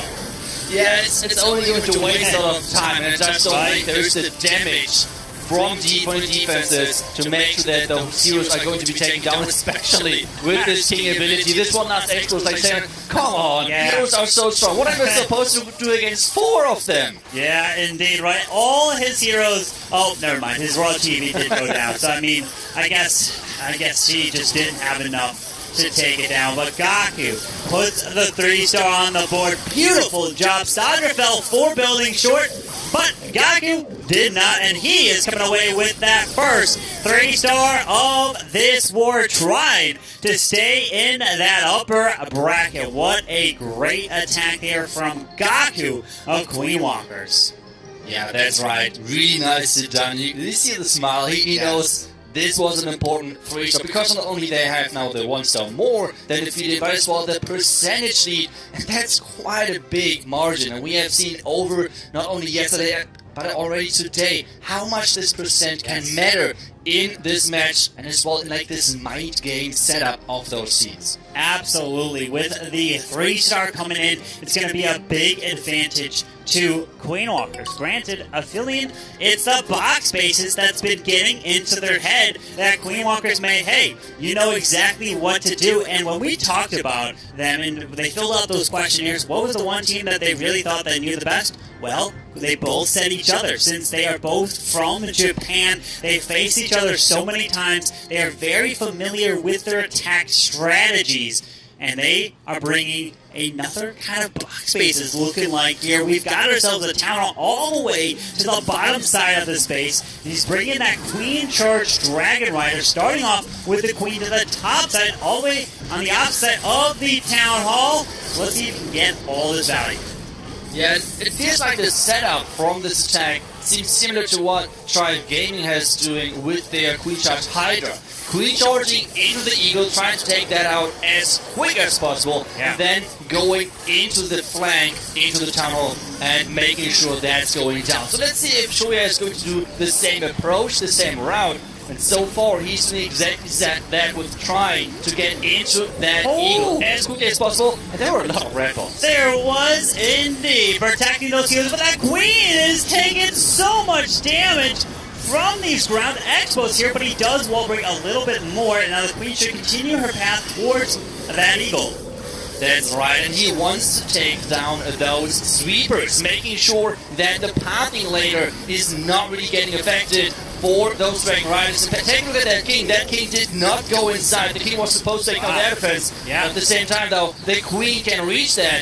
And Still, this one Speedbird staying alive, and now the super risky blimp, no Tesla was whatsoever, and the blimp is going to reach the target and takes down the town hall, and that was clutch. That was indeed. Did actually pull 2 sneaky air mines when he got next to the town hall, but the town hall has been secured. The dragon miners pushing their way straight into the middle. We do have the lava hound that did just get lured out, so that's going to make its way over to the queen. Down goes the multi. There's the freeze. These dragon miners are staying alive, and it looks like we will have an answer for our 3-star for Affiliate Esports. Yeah, it seems like they're really only struggling versus those box bases. Those more like diamond shape teaser bases are no problem whatsoever. They know how to attack them.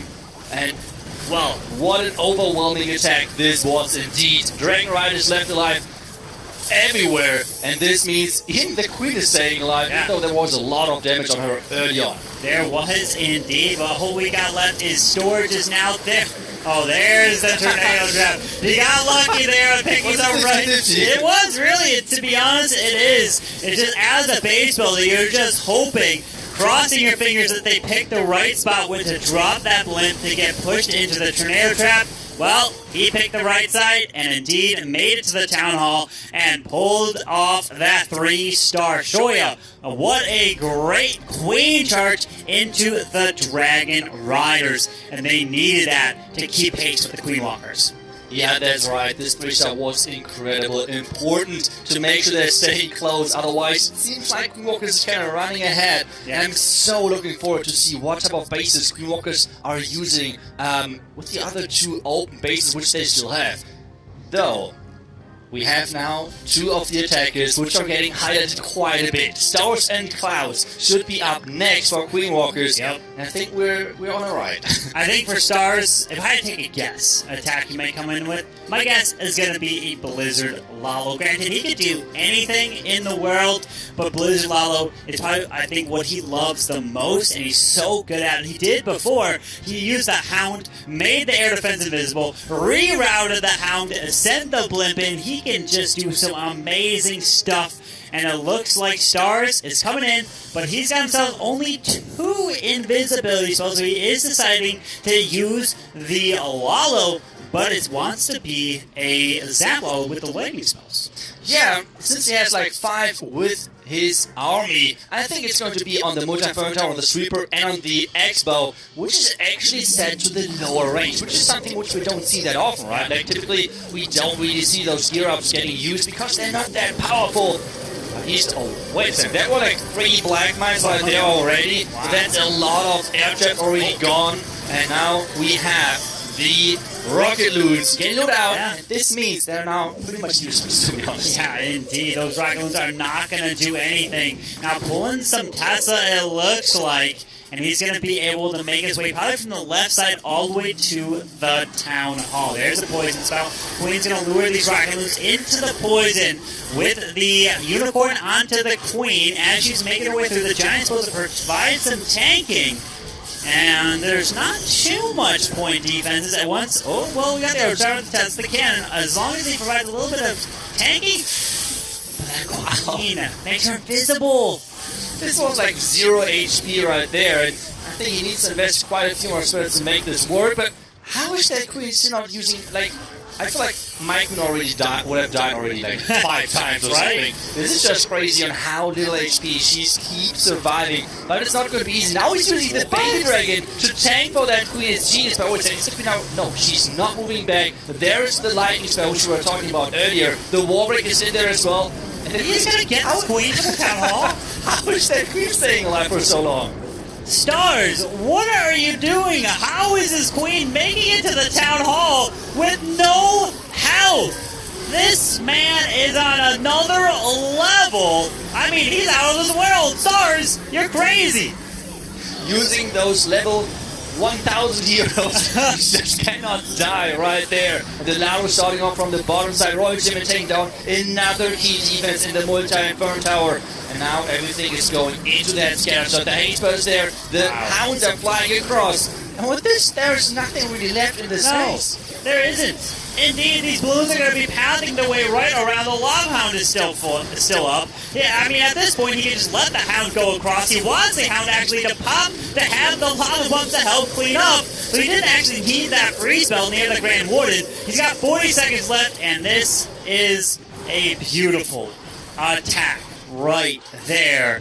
Just incredible. He was able to keep that queen alive through all that. Did he just use one giant, an invisibility spell, and a baby dragon to get the queen through all that? Yeah, somehow. Like, this queen staying alive was incredible. Really nicely done by Stars, making sure that this queen, in some miracle way, going towards that town hall and getting that out, and after that, it was only cleanup for him. Yeah, it was just that. He made it look so easy, but Queen Walkers have the advantage. They're trying to keep the 3 stars rolling in against Aphelion Esport. You win this, you take on JX Tiger in the semifinals. If you lose, you go down to the lower bracket, and you don't want to do that. It's going to be a road down there. It's so difficult, because you're going to have to win 2 times in a row if you're coming from the lower bracket. Yeah, and especially this extra pressure. We have seen that yesterday with Austin. I feel like really, especially Musk was feeling that pressure. And it is for all of those players, especially for the players which are already part of the community for forever. Because I feel like especially those are really getting pressured and performing. And we have another box space, another setup of those spaces. So we have the town hall seemingly kind of exposed. Yeah. On the other side, most of those heroes. But this time though, the heroes are set up a little bit in a different fashion. But we're keeping this line of Inferno Towers through the core. We are indeed. A base like this, I've seen all the heroes being placed together on one side. This time it's not. So why do you think he moved the heroes into more of the core rather than putting them towards the bottom, where sometimes I've seen on this base? I think at some point, because they already used like this setup for some of their bases, I think you want to rotate your defenses and the entire setup a little bit. Otherwise, as soon as your opponent knows like one way to attack it, they're going to know how to 3-stop all of them. So you need some sort of like variation in your bases in the same setup if you're using always the same type of base. And I think that's exactly what they're trying to do over here. And I mean, the heroes kind of close to the scatters is never a bad choice. Well, Joko is pushing in with his king, with his queen, and he's trying to go in for that scatter, depending on how the clan castle is going to interact. Yeah, that's going to be the question. With the CC being lured out, at least he doesn't have to worry about an Eagle Artillery, because he used spells to take that down, so that will not be firing on his troops. With the queen's ability going off, she secures the town hall, but the double poison zone really helped take down the clan castle troops so easily. Now the Rud champion, she's not going to be able to survive through the scatter, looks like, so sends a balloon and maybe a stone slammer probably to move its way into there as he starts to Lalo, and that's probably going to be coming from the right side so he can directly target that queen. Yeah, that's right.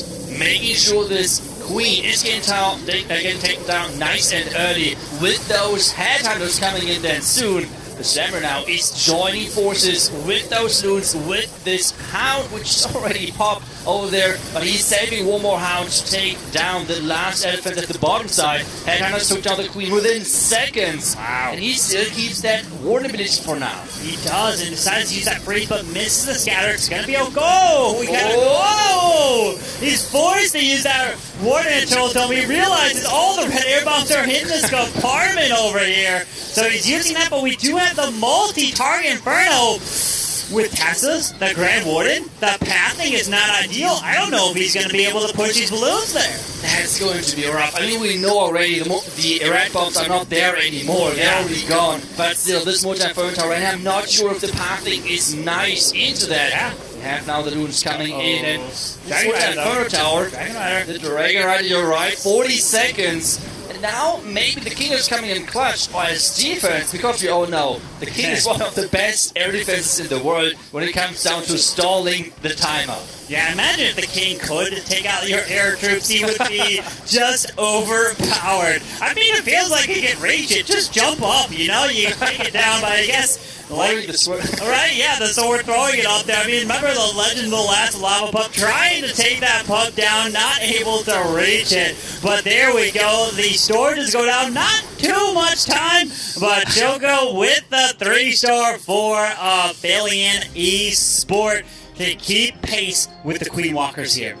That's right. Now we have the pressure on Klaus, who should come up next. We all know. I think Utah never attacks anywhere else except on the last spot. So with knowing that Utah and Klaus having the last 2 attacks, we already know Klaus is going to be up next. And he's feeling the pressure, but is it enough pressure for him to go with the regular army, or is he doing something crazy? That's a great question. I'm sure Klaus has got something amazing cooked up, and I know the viewers at home, they're probably here because they want to see Klaus's attack and see what he can do. He swagged like 4 spells yesterday. Is he going to try to beat that here? But remember, the first priority is 3 stars. He's got to stay focused because a small mistake, if you try the swag spells, can cost you right here. But we've got Klaus, and he's got himself 4. Wait, okay, Klaus, this is the world championship right here. You know what's on the line, and you still are bringing 14 wall breakers.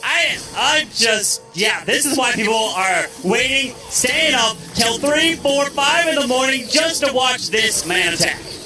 Yeah, we have a clone spell as well, which he might combine with the Bullet. Let's see. There's the Boulder Bounce funnel to make sure that his troops are going the right way. But I don't know if that's going to work, because I don't know if he actually calculated those bigger huts in, because the gold mine is going to stay up, and he definitely did not really expect or count on those builders of healing up the second gold mine. And with this, the funnel is not as good as he might think. The troops, they have to go inside, and so far it seems like the P.E.K.K.A. are going wrong, but there is the invisibility stuff. Yes, that invisibility was actually brilliant, because that forced the Super Bowlers back into the middle. The water ability protects this battle blimp as it goes to the Town Hall, making its way through. There's the range, there's a clone, yes! The clone goes through, jumps over the Town Hall, and takes down that single target Inferno. That's right, and now we have those Super Bowlers, those P.E.K.K.A., everything pushing near to the core. The range is keeping everything raised up, powered up, and speeding everything into the core. Royal Champion with the King coming into the Eagle compartment, and this is looking incredible.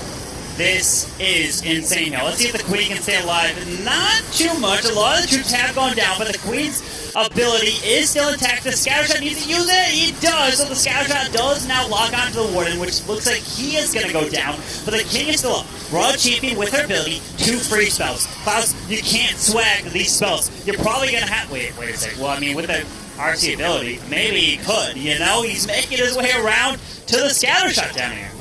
Yeah, with that one healer trying... Now the healer's even tanking for this Royal Champion. Jeez. Things are getting closer. He's using those spells now. He knows he needs a 3-star. It's not supposed to be a swag competition. It's all about 3-starring, making sure that everything works. We have this one Super Bowl on the right side. Yeah, we do. Staying alive and providing already this cleanup. 50 seconds are left. Is it enough? Can this Royal Champion make it through these 2 Archer Towers? Is there? Okay, the question is skeleton traps. Will there be one or a tornado trap? Unless he already activated. I didn't see it. He probably might have. The RC makes it through this final Tesla, and he does it. Okay, Klaus, this man, 3 stars yet again. But he doesn't just 3-star. He 3 stars in style. Really nicely done, getting that 3-star in the end for the Queen Walkers to make sure they're keeping their lead. Stars and percentage are on their side, making sure that they're going into the last attack, each with a lead, and putting the pressure even more on Athelion, which I think at this point really feeling the pressure. They are indeed. Athelion needs the 3-star here because Queen Walkers are up. You can see, I'll move a little bit. That will be pushed up to 11 right there because they've done 4 attacks. So they're up by stars and percentage. They're coming in here. We know we have Yuta 14 for the final attack for Queen Walkers, but there he is. Look at this. I mean, P.E.K.K.A. Smash, I don't even know if we call it a P.E.K.K.A. Smash at that point. It's got so many troops. It's basically called the Klaus meta. You could call it for sure like that, with those super bowlers and those P.E.K.K.A combined, and making a really smart move with the clone. And we have another box base, and Kazuma is in with the Queen George Lalo. A strategy which is incredible powerful and can take down any base if executed properly. There's now the Blimp flying across, getting sent into this compartment to make sure that he's taking out the scatter, taking down the entire compartment and luring out the clan cars as well. Yep, looking to help grab this compartment, like you mentioned, does lure the CC, which should go down to the Queen. Has yet to deploy the healers, finally does. There was the headhunter that ran off to the Queen. Healers are going to try to bring the Queen's health back up, and down goes the headhunter, and the Queen's moving her way through. The balloon tested this area for seeking air mines. It looks like it's protected so far, but he wants to be able to grab more value. Does not have a jump spoke, so we're going to rely on another super wall break, probably to go maybe towards that Queen platform into the Eagle Artillery, but the Queen's health is pretty low here. Yeah, but he really knows the limits of his Queen, not dropping a rage, and with that, saving an important spell, because he's about to charge into an area where he's going to face the Queen, the King, the Warden, the Royal Champion. All of those defending heroes are about to engage on his Queen, which is going to cost him quite some spells and a lot of power of that Queen. 3 traps not affecting the wall break, and with this, the Queen is keep diving forward. Indeed, that Queen's going to get her value, making her way toward the Eagle. There's the additional rage spell with a beautiful wall break, and now the Warden is on ground, helping this King. So he's doing a Queen charge, Lalo, and the Queen's going for the wall, though. What? Queen, where are you going? Oh no, he's being really unlucky right there with the Queen going for that wall instead. No. Not going for this Inferno Tower. With this, it means the Inferno Tower is going to stay alive. It means... spell. Yes. Come on. Yes! Okay, she's going back in. Tornado trap by the Town Hall, though, it's you. Tornado trap over there as well. Like, a lot of things are happening at the same time. Already a lot of black mines connected to those healers, so the Queen Charge definitely was scouted by the Queen Walkers, were tested, and now the ladder from the top side. Royal Ability is going through to bounce some buildings. But this means this Lado is without the Warden. This means those students are incredible low on hit points. Yeah. And I don't know if that's going to work with those healers really not having that much power left. Yeah, trying to keep his Queen alive. Takes out this air defense. The Royal Champion did clear that core multi-target Inferno. And he's trying to put a 3-star on the board with 30 seconds left. The Queen finally goes down. These healers are actually going to provide a little bit of distraction. We only got 25 seconds. Look at the air skellies. The red air bombs all the way through here. This is luckily a ground expo, but the final balloon does go down. Wow, those bases really carried Queen Walkers. What an incredible setup of those box bases. What an incredible idea to counter with those bases. We have seen that from different teams now. Yeah. Coming up with something unexpected. Coming up with something which really is throwing this other team completely off the plan.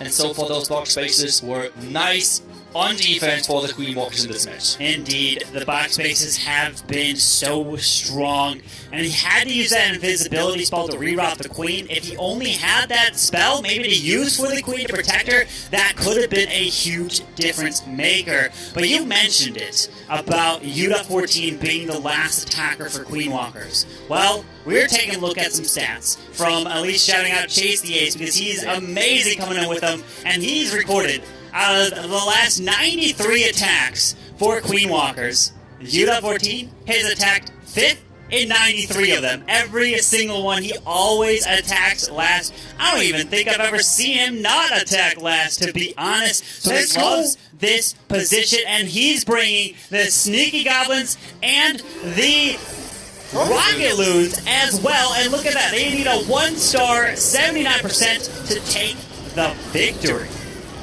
I love this strategy. This strategy is so fun, and especially knowing Utah, he loves those Queen Chargers, right? Like, he's incredible skilled at using those Queen Chargers when he's using the healers. Yeah. And nearly losing that Queen ability, keeping her barely alive. But right now, things are not going to plan. The Queen is actually charging into the Town Hall, and with having so many Sneaky Goblins, this means that was not the plan. This was not the plan. He tried to queen charge around this compartment to make sure that he can delay those sneaky goblins to take it down, and it's not working. Now he has to flip the plan completely and has to come up with something different. Yeah, because the sneaky goblins, like you mentioned, are for the town hall. So at this point, the sneaky goblins really could be used for maybe filing for his king at this point, because they don't have really much any value other than all they go for is the storages, like gold storages, clan castles, the town hall, anything that really contains loot inside of it. But we have the queen under the invisibility, so trying to get through this clan castle. There's the archers, a lava hound, continuing to try to keep this queen under rage. But he does have a battle blend. Maybe decides to go with a stone slammer, because, well, it is rocket loons. They do initially go fast here, but you can't take that many of them. Yeah, you can't take too many of them. It's always about your heroes. Your heroes they have to get the value, right? They have to get the value, otherwise it's a huge problem. And usually the ground warden. The ground warden, because there is no reason to use the warden on air with those rocket tools. They're way too quick anyways. Yeah. And with that, they use instead with those heroes using the warden ability early to make sure that he's able to catch his headhunters, to make sure that this royal champions keep diving forward. Now this queen is caught in this burn tower, in the Expos, in a lot of firepower. Well, it's not going to matter at this point because he's gotten the 2-star, which means the Queen Walkers are going to be victorious over Affiliate Esports. What a war for them. They came in with some amazing bases to hold Affiliate to 12 stars. What an impressive defense from them. I guess it was the storyline of the box bases that really threw Affiliate Esports for a loop. Because we know that Affiliate Esports really threw MCS for a loop when they gave them the ring bases. I guess that's really what stopped Affiliate. So the other teams are going to have to keep that and note that for when they face them. Yeah, that's right. I think everyone now has to get into the boot camp again to make sure that they're practicing against those box spaces. Yes. Because Queen Walkers is going to move on in that upper bracket, getting another win on the board versus a really strong-looking Affiliate yesterday. Yeah. Because they're now going down from 15 to 12 stars. And Queen Walkers, that was a true show of power to the base building team, which they have. It was indeed. So that means Queen Walkers is going to be moving on to face JX Tiger in the semifinals in the upper bracket, which means that we're either going to have Queen Walkers or JX Tiger in the grand finals of the 2021 World Championship. And that attack coming in with a Queen Charge Rocket Loons from Utah 14. Still, he didn't get the 3-star. Obviously, the Queen going into the Town Hall. He really wanted to use the sneakies for it. He had to make the adaptation, but at the end, he got what was needed for them to win this war. Yeah, that's everything what matters. Sometimes, as the last attacker, you're having a really unforgiving position because you kind of look not that good if you only have to go for a safe 2-star, right? Like, he did his thing. Like, he had the same purpose as someone having to risk everything and going for a 3-star. So really, really good job to him securing the 2nd star, doing what his team has to get. And I really, I could see that he's just throwing those city goblins and just make sure the town was going down no matter what. Yep. Because as we said, 2 stars, and they got the win. Exactly, and make it easy on the end. The 2 stars did end up finishing up and winning that war for Queen Walkers. So still incredible stuff. We still have so much more to go. We will be heading to the lower bracket next, which means that we will be sending some teams home in the lower bracket. That's ready. There's a lot of action still to come, but I think we should take a second look at one or few of those attacks and obviously maybe a base. So let's go over to Judo and let's take a deeper look at that. Thank you, Itsu. The Queen Walkers were very impressive, weren't they? And I again wanted to highlight an attack which had a couple of finer details in them. So let's go ahead and start the replay. We have stars with the Yeti Blimp taking out the scatter shot, but most importantly, luring the clan castle troops as well. He can basically send his archer queen in from the left-hand side once he's pulled the clan castle troops across in order to easily take them down. But alongside taking down the scatter shot and luring out the clan castle troops, he's also created just a little bit of a funnel, taking out the buildings in this area, meaning that the archer queen is easily pushed down this western side of the base towards the town hall. Uses one invisibility spell initially to preserve the ability, but wait until you see the next one. He does not want the queen to walk into this little pocket, so turns these buildings invisible at the perfect time to force her onto the outside. Exactly what was required, so he can then punch her directly in towards the town hall. Notice that the lightning spells only now just used in the center of the base. Basically, time is an important factor, as we know, so making sure you are using the lightning spells when you can have a few seconds to spare in the attack. Archer Queen charging into this bottom area means we have pathing at the southern area of the base. We also have the Barbarian King at the northern area, but look at the Royal Champion just to the side of this, meaning the Barbarian King is tanking for the Royal Champion, but you don't necessarily need to send her into the same compartment. You can send it just adjacent to this, meaning he's got nothing left for the lava loon. One small area of the base, wiping that out. And although there's a couple of defenses spread around, there is zero splash damage that he has to worry about. So the balloons can cruise on over the rest of the defenses, obviously making sure to use the spells as well. Do not swag anything. Well, we say that. Klaus is on another level, but you always want to make sure to use your spells. You never know when it could be costly. In this situation, why would you swag the freeze when you could protect an extra balloon? It does not sound like much, but we have had situations in these high-level events before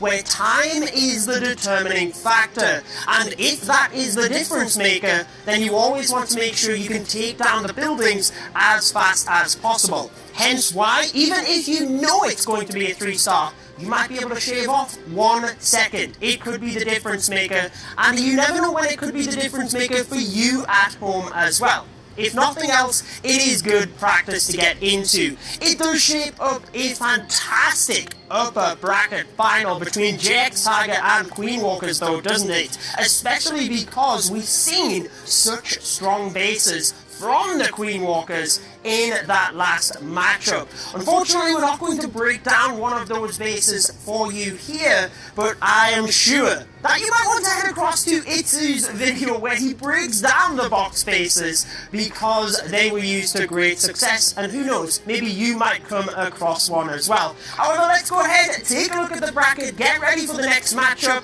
with Lady B and Woody. Thanks very much, Judo. And our bracket is set for the upper side. We have our two teams going on to the upper bracket finals. JX Tiger and the Queen Walkers. One of them will be in the grand finals, Lady B. What are your thoughts? This is... it's hard to predict, but these are two teams that have been fighting it out. Now, granted, Queen Walkers is one that we would all expect to see in the upper bracket semifinals, and JX Tiger has really been proving themselves defensively. They've done great work, and in that last matchup against Tri Gaming offensively, that's where they definitely shined. Well, it's an East Asian domination of the Clash of Clans World Championship for 2021, as even maybe one of them gets kicked down to the lower bracket, they could return back up for the grand finals anyways. If we take a look at the lower bracket now, we see our next two matches with elimination on the line. Our 10th match is going to be between Badzinger and Athelian Esports, while the next match soon to come up is Vatang and Tribe Gaming. Any notes on either of those two? These are really tough to predict right now. Vatang has been doing phenomenal work. Tribe Gaming with that perfect war puts them in such a top contender spot. So we've seen from the start of this that anyone can be knocked down, and the number 1 and 2 seed being eliminated speaks loads that this can turn around very, very quickly. I would not want to be able to call to action. We want to know what our friends out there watching think between Badzinger and Affiliate Esports. Make sure to include the hashtag BAD or AE for that match 10. But for match number 9, as you just saw there on screen, our talent predicted very far in Vatang's favor, despite Tribe and Vatang getting a 50-50 vote from the community. Very close overall. We'll send it out to them now for that match. Go ahead and take it, Itsu and Carbon Finn. I think I will be stealing the spotlight from Carbon Finn, Judo Sloth and Itsu for this titan of a matchup. Tribe Gaming and Vatang. It's so difficult to predict, hence why the community has gone 50-50 on this Itsu. Yeah, that's true, and for me, why I picked Vatang is it is a rematch, right? It's a rematch of one of those qualifiers where Vatang in the finals clutched out versus Tribe Gaming. So maybe that's still like in the back of the heads of the Tribe Gaming players. And you can see right now the Tribe Gaming roster: Maxi, Nebrax, Exorcist, Kronos, and Eve Check coming in and trying to get the revenge. Absolutely. Whilst Tribe Gaming lost twice to Vatang in that 6th qualifier, it was a 12-13 star loss in the final matchup. They played them earlier on. It was 13-14, but I remember that agonizing 99% by Eve Maxi, which actually could have made the difference maker. So very evenly matched. You can see the stats from Vatang super high as well here, Itsu. It really will come down to who can hold their nerve. However, I do have to say, Tribe Gaming took the loss earlier on in the upper bracket. Vatang already in that lower bracket from yesterday. Maybe that's going to play into it. Pure momentum and confidence given the matches they played earlier today. That's right. Maybe it's like momentum-wise, way better for Vatang because they won already a match today. Meanwhile, on the other side, Tribe Gaming, they did not really perform how they would have liked to. So, overall, mindset-wise, for sure the advantage for Vatang. But I mean, the basis right now, I feel like are a huge difference maker. We have just seen Queen Walkers versus Ophidian, where Queen Walkers were coming up with something unexpected. So maybe Tribe Gaming has to do something up. I mean, they were coming from the upper bracket, so in theory, they could have hold back some bases, hold back something, even though it's really risky. But it's, well, maybe sometimes they have to take those risks if you want to get further. And, well, then this means they have to put everything into the basket in this match. Yeah, I guess if you are holding on to something, now is the time to use it because it is elimination time. But we have Kronos starting us off with the Queen Charge Dragon Riders. This is his favorite attack strategy, Itsu, and in Tribe's 2 previous matches, this is what he has used, and he has 3-starred both of them. Yeah, they are incredibly good with Queen Charge Dragon Riders. We have seen that now from a couple of players already, that they are incredibly good still with this nerfed Dragon Rider version, where we had Jack Tiger and Tribe Gaming going really at it with this strategy. What we have seen most of the time, though, going for that Town Hall, which sometimes did work out great, sometimes those attacks were falling short. Yeah, it's one of those things, isn't it? You charge the Town Hall, you know that's the key defense, but is that too predictable? That's seemingly why Tribe Gaming in the Last Chance qualifier flipped the strategy and used to Queen Charge the opposite side of the Town Hall with the Hydra and the Battle Blitz moving through. That one sneaky Goblin which Kronos tends to use just to help get a bit of chip damage onto the Town Hall. The invisibility and the rage on the Archer Queen and the healers means it will easily go down, protect all of that, and she's actually just dodging that Giga Poison very nicely right now. Yeah, really nicely done, and this sneaky Goblin was incredible clutch. Not only is what provided damage, as you said, but as well as what's triggering the Skeleton Trap behind the Town Hall and the Nader Trap further on. So this means less traps versus this Queen. Another couple of nice Coconut Loons coming in to trigger some more Black Mines, and now the push is starting. Slammer, Dragon Riders, everything is in from this top side with the Royal Champion and the King pushing him from the right to make sure this push into the core is as deadly as possible. Three headhunters alongside the Royal Champion on his right-hand side, trying to take down the enemy King and Queen. They are history. He can continue the push. He'd like to get another Dragon Rider into that middle of the base, but fortunately, when the freeze wears off, Dragon Rider takes it down. He's still got the Grand Warden ability. It's to only just use Queen ability, Royal Champion ability. You've got to say, with 45 seconds on the board, this looks good. This looks really good. Queen ability not even used yet. Royal Champ is now coming in there as well. And it feels like we're back in Queen Charge hybrid days, right? Yeah. Back then, you had to Queen Charge the Town Hall, had to Queen Charge the Clan Castle, and the base was done. And this is right now feeling the same way with those pros using those Dragon Riders. They're Queen Charging their Tower compartment. They're giving some incredible thinking into their planning to make sure those heroes are getting the value they need. And with this setup, Kronos is coming in with the first 3-star for Tribe. That is exactly what they needed after that defeat earlier on. Now, my question here is, Kronos has been their star player back across the qualifiers. He was actually pulling in the perfect stats, 3 stars after 3 stars. He's been perfect so far this weekend. Do you think they put him up first on purpose to try and get good momentum going? Or do you think it was just that he found a base he liked? It's a really hard call. I think especially most of those European teams are preferring the flexible attack order, where they're saying, okay, this plan maybe fits to your playstyle, this plan fits more towards my playstyle, so we're flexing and going around with those attacking orders. So, not really sure. I think definitely what you said, like the momentum, get the momentum going, is one of the aspects, but otherwise it's like a mix of everything. But we have now the tank coming in as well, and they're starting in strong with a lot of lightnings. PSW does tend to attack first for the tank, and he does tend to use the Dragon Riders. Actually, he tends to attack second, I believe, now that I'm thinking about it, but he always likes to use a dragon-style attack. That's what we've seen him do this entire weekend. Does actually catch a couple of Seeking Air Mines across the left-hand side as he's picking off that air defense, so a nice bonus. Does not manage to get the Eagle Artillery with the Dragon Rider, so decides to commit another towards that northern area, and now we see the dragons moving in as well. Yeah, that's a really heavy investment. The first Dragon Rider and the second Rider seem to fall to that Queen. This Queen already clutching out 50 housing space right there. This is a lot. Losing that from the beginning, and now this blimp is coming in. We all know how risky those blimps can be. If an air trap is placed nicely, if an air trap with traps is getting set up against this, there's the first couple of traps coming up, and it seems like no nether trap for now at least. None at the moment. There it is, right next to the town hall, but obviously the balloons are there, and the sweeper actually pushes the balloons on top of the town hall. So down it goes, but drafting our focus back to the center of the base, the dragons are pretty much gone here. Itsu still has one rocket balloon alongside the hero abilities. What are you thinking at this stage?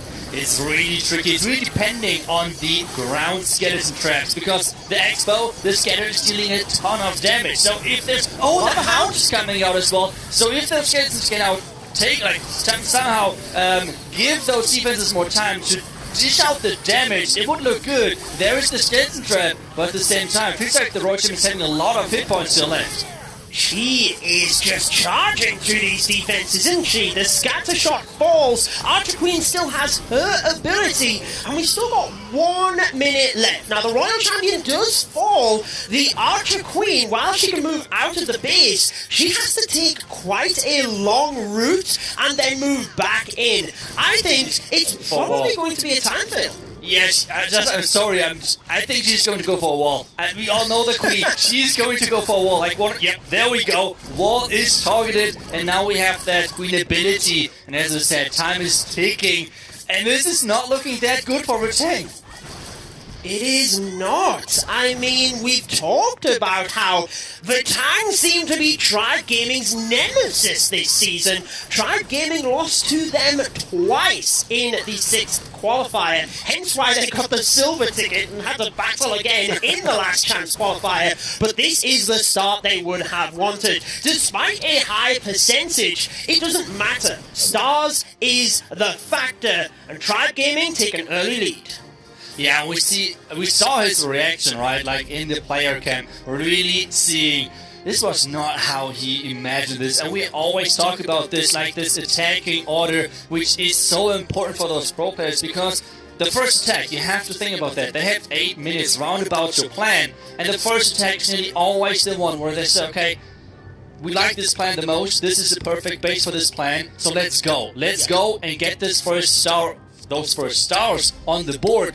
And this is falling short, 97%. And this is really unfortunate for them, and the momentum is on Tribe's side.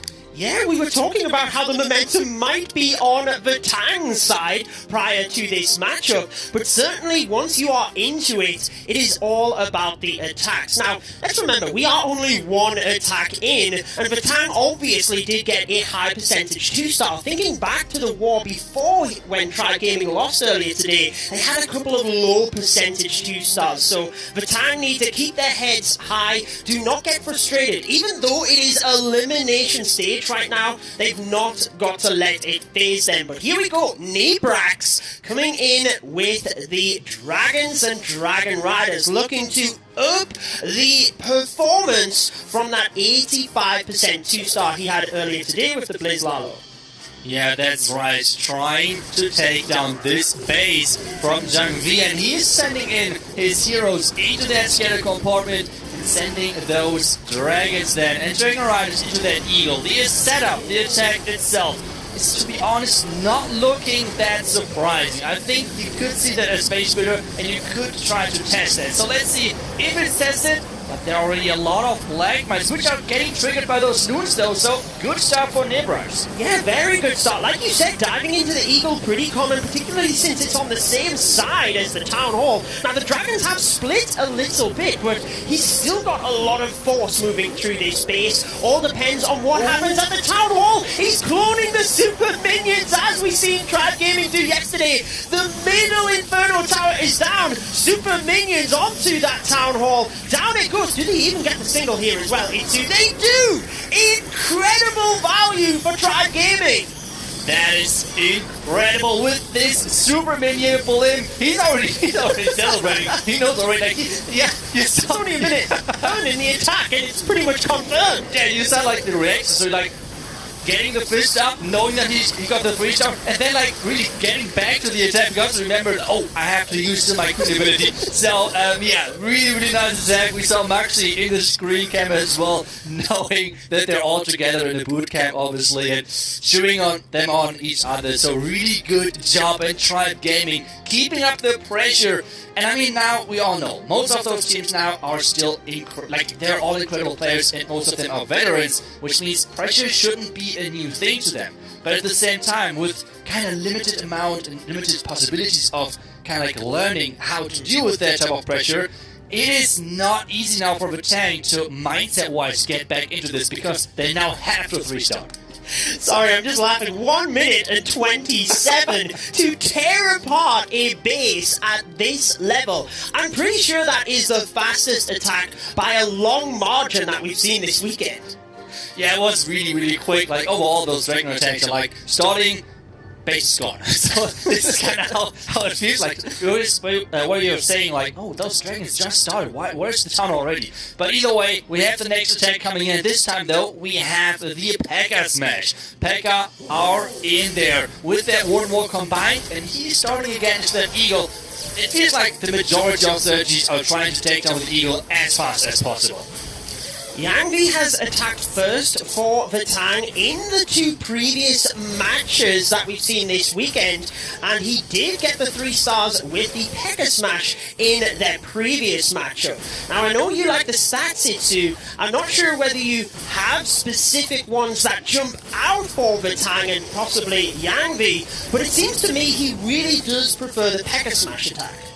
Yeah, the P.E.K.K.A. smash, I mean, we know how strong it is in the current meta. Incredible powerful if you know how to use it, how to kind of like get the power unleashed onto that base. He's starting things off with the P.E.K.K.A., with those super wizards into the Eagle, raising things up early to make sure those troops are getting quickly into the base. But wait a second, the first P.E.K.K.A. already leaving the compartment.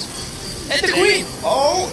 The Queen is on the outside of the base. Grand Warden is going to follow that area as well. So he does have a good chunk of Pekka, but the Lava Hound will basically not be targeted if the Super Wizards do manage to get it down, but the Pekka aren't really heading towards that Town Hall. This is a little bit sketchy for even the 2-star.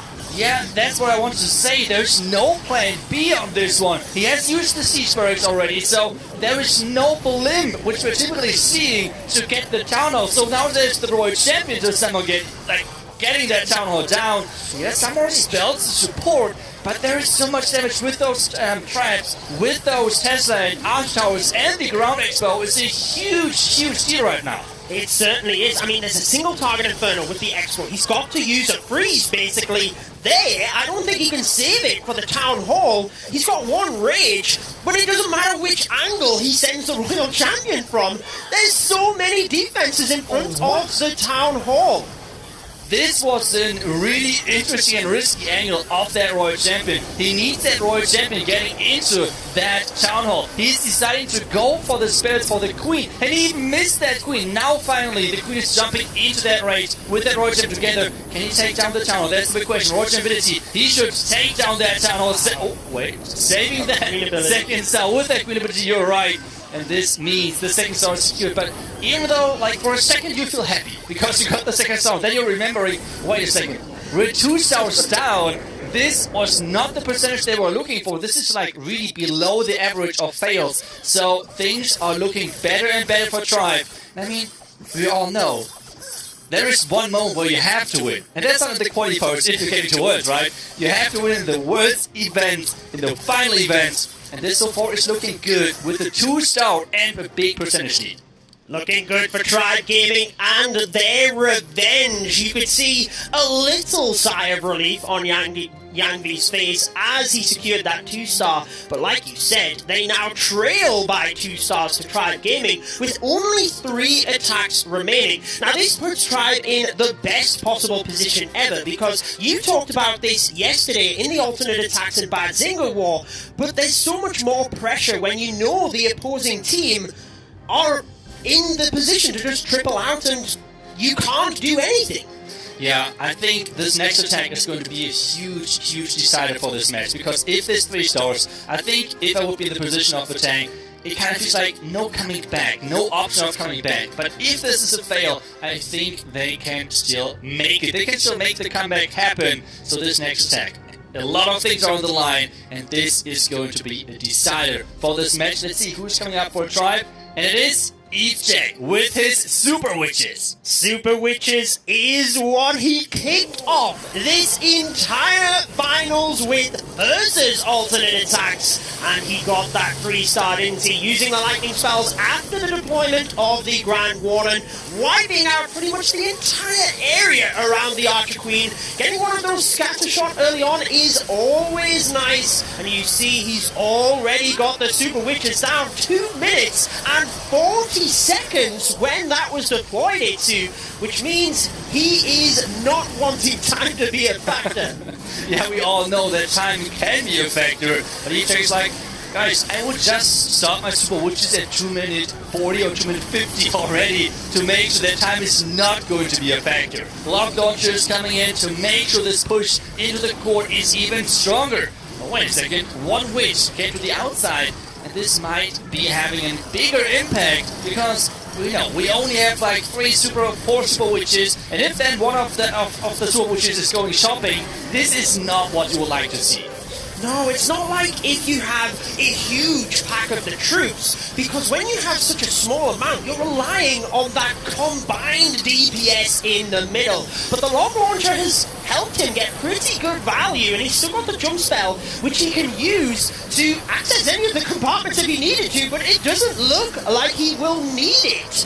As he freezes the Town Hall and the single, he's just got to wait until the Super Witches get there, and with the Royal Champion ability and an invisibility, he's just got to keep himself in the right frame of mind, and I think he's got it. I think this looks really good right now for EveJack. There is the jump to be able to leave that tower compartment again, and you don't want to get pushed through that tower of poison, so he's giving his troops a kind of like option B to leave that compartment instead instead of having to go through that tower of poison. They're going there anyway, but it was a good attempt of trying to save his troops. But with the Roach ability, with this one invisibility spell left, this means Tribe Gaming is keep pushing forward. And one interesting side fact right now, I think the tank already used this base earlier, so right now they're all going out. They say, like, this is our best base which we have. This is the base which has to defend. And defended earlier today, but not now in this match. Well, Tribe Gaming continued to apply the pressure. Evechek did say that he felt they had a good chance in the finals because they have a good mix of experienced and new creative players. Evechek showing his experience. That is his third 3-star out of the 3 matches for Tribe.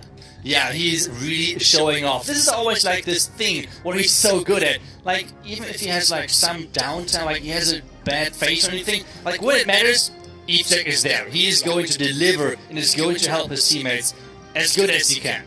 And that's something that you can't train for in essence, because if you are in this situation, World Finals, the pressure on the line, I guess you can only get that experience once per year. And Evechek, he's got that experience, multiple qualifiers, obviously the finals alongside yourself, Itsu, so you know how much he can handle that pressure. Yeah, I know for sure. You just have to come like, Evechek, please do this. Okay, 3-star. This is really, really his thing, and he's really good at it. So helping Tribe to get that 3-star in, and now for the tank. It's like their tournament life is on the line. They have to 3-star this, and they keep going in with those Pekas matches. And we have now a Pekas match attack with a couple of feeders, and he's going with this Warden Walk for the Town Hall side. Yeah, Urek did tell us that P.E.K.K.A. Smash was his favourite attack, but interestingly, it was the Queen Charge Hybrid that he had the better success with this weekend. His P.E.K.K.A. Smash attack that he did in the earlier war was a 98%, so it was pretty close. But this is one of the common approaches we see into diving the P.E.K.K.A. into one side, just adjacent to the Town Hall, and flying that Battle Blimp across after the healers and the Kokoloons have tested that area. That's right, but this is a risky approach as well, because exactly what is right now happening might happen. Those healers are switching to those Yetis from the Yeti build. This is when you did not place those healers in the right angle. He's losing a lot of healers early on without even really having a lot of Black Mines to face with his main push. Now jumping between of those 2 Inferno Towers. The first Inferno Tower in the core going down the back and freeze. But he's not getting that defending Queen out of the way. Yeah, he froze very late, so the Archer Queen did take down the P.E.K.K.A. Now, fortunately, Archer Queen goes down as the 2 P.E.K.K.A. are able to combine their strength. Still has the Royal Champion ability, and with over half of the raid left to go in time, he can make sure that he holds on to the abilities as much as possible. Now, the Royal Champion has pretty good tanking at the moment. No major defenses as long as she can get through that Expo. So I think he's still looking good here, Itzy. Yeah, I think he still has the chance of getting this 3-star in, especially with this really open setup on the right side, which means the Queen, even if the Royal Champ might go down, he has this Queen which can reach everything. So, really good job. Urek is getting in what the tank needed. This 3-star was so important for them, the first 3-star which they have gotten, but this means now for them, they have to keep 3-starring every single attack, while Tribe Gaming has to fail every single attack to make sure there is a chance of coming back. It is a big ask for the Tang, isn't it? But they will continue to do what they can until it is mathematically over. Now, we still have Eve Maxi and also Exosist for Tribe Gaming, and Exosist seemingly this weekend is on fire. He has been just crushing bases, and I'm interested to see whether he is held for last or whether Eve Maxi will take that last spot, because as you've already mentioned, a lot of the European teams tend to be very flexible in their attacking order. That's right, but I personally hope that Exorcist is coming in last, because Eve Maxi unfortunately has a 0% hit rate when he is going last, at least in the last couple of matches, which were tracked by Chase the Ace. Huge shout out to him, obviously, again on Twitter, always providing us with the best stats out there. And Maxi, Yep, he's going in with this 4th position with another Queen Charge Dragon Rider, the strategy which for Tribe Gaming has done so amazing. So we have the Queen starting again around the tunnel. This is something which we have seen already now many times with this strategy and with this setup. Yeah, hopefully he's been able to have some deep breaths, have obviously a bit of a calm down since that previous war, and just go into this one nice and settled, which obviously his teammates have indeed prepped him for. Early freeze to make sure the Archer Queen doesn't get into any danger, and now he can chill for a few seconds. You see, he's already smiling because things are so far so good, and it's always a little bit dangerous when you're Queen charging and you're not sure what's in that clan castle. Take a look at that unicorn. I think there was all the time one goblin like trying to take down this unicorn, but the unicorn survived for now. But since the Queen Charge is going in that tower compartment, it's not going to survive that long. It's all about now this pathing, which so far looks great. But wait a second, he's actually investing this invisibility spell to make sure that his unicorn is staying alive this little bit longer. Because we all know this unicorn is incredibly good at keeping your queen alive. It can be. The added healing effect is massive, but as he approaches this dangerous area, decides to freeze the single target Inferno wisely alongside that rage spell. Already sent the Dragon Riders in from 6 o'clock, but the Stone Slammer is helping their pathing, but also testing the area in front of the Dragon Riders for seeking air mines, which is massive for this style of attack.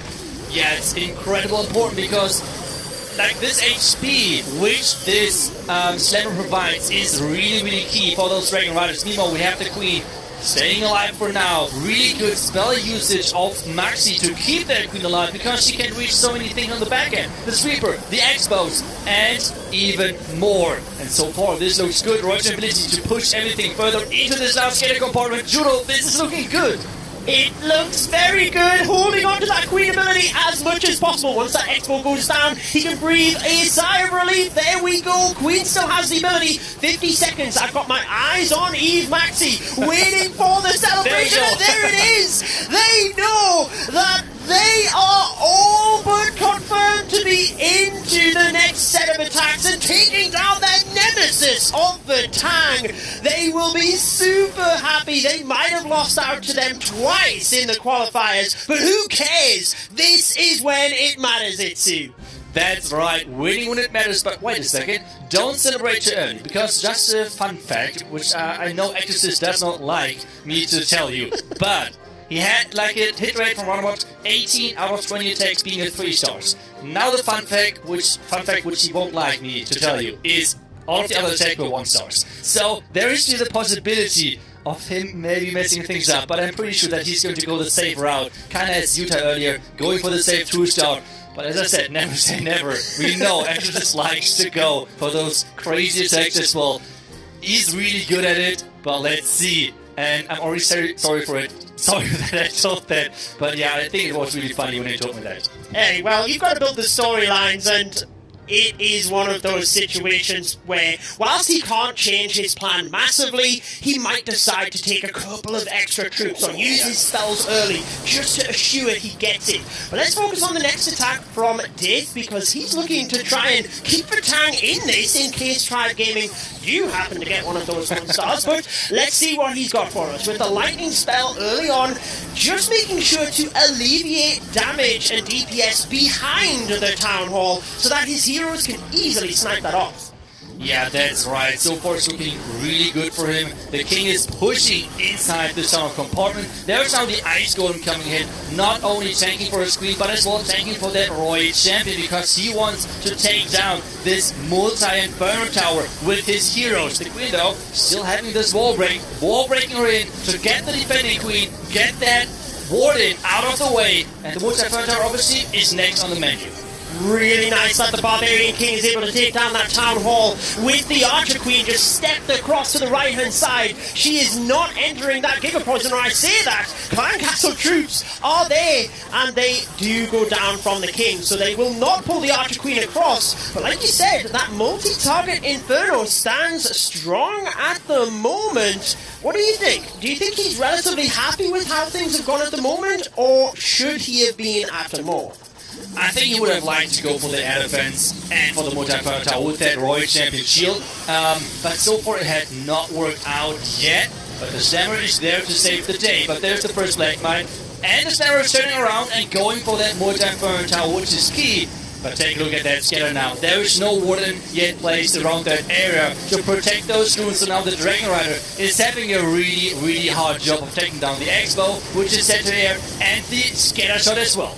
Yeah, like you said, whilst it's only 2 defenses, he wanted the Stone Slammer to tank that area. Now, he's got a good Lava Loon push from the north side. Grand Warden ability, nicely used, and he's still got a haste, but he's got to be careful on where he uses it. Right on top of the multi, trying to direct the balloons to the scatter, but they're gone! They're already down, Itsu, so the haste spell is swagged at this stage. And can he hold it together for that back-end Wizard Tower? Nothing to distract it. Oh, it's a difficult one, and the defending Royal Champion is adding salt to the wounds. Yeah, the defending Royal Champion is not that good looking for him, but at the same time, he has a Lava Hound, which is still tanking. So this is maybe not the worst thing, but now it's all about time as well. We have a King walking around in the core, which can completely mess up things. The Hound is now taking everything with that Bane together, and time is ticking as well, Judo. He needed the Lava Hound to pop. Oh, and the air bombs go towards the one Lava Pup. Nothing going right for Diff, the captain of the Tang. It looks like... Do not even tell me it's going to be 99%. Oh, well, at least, I mean... kind of a silver lining that it's 98, because a 99 is even more of a sucker punch, if you ask me. 98.9. Let's agree on that one. It was really, really close, but yeah, it was not enough.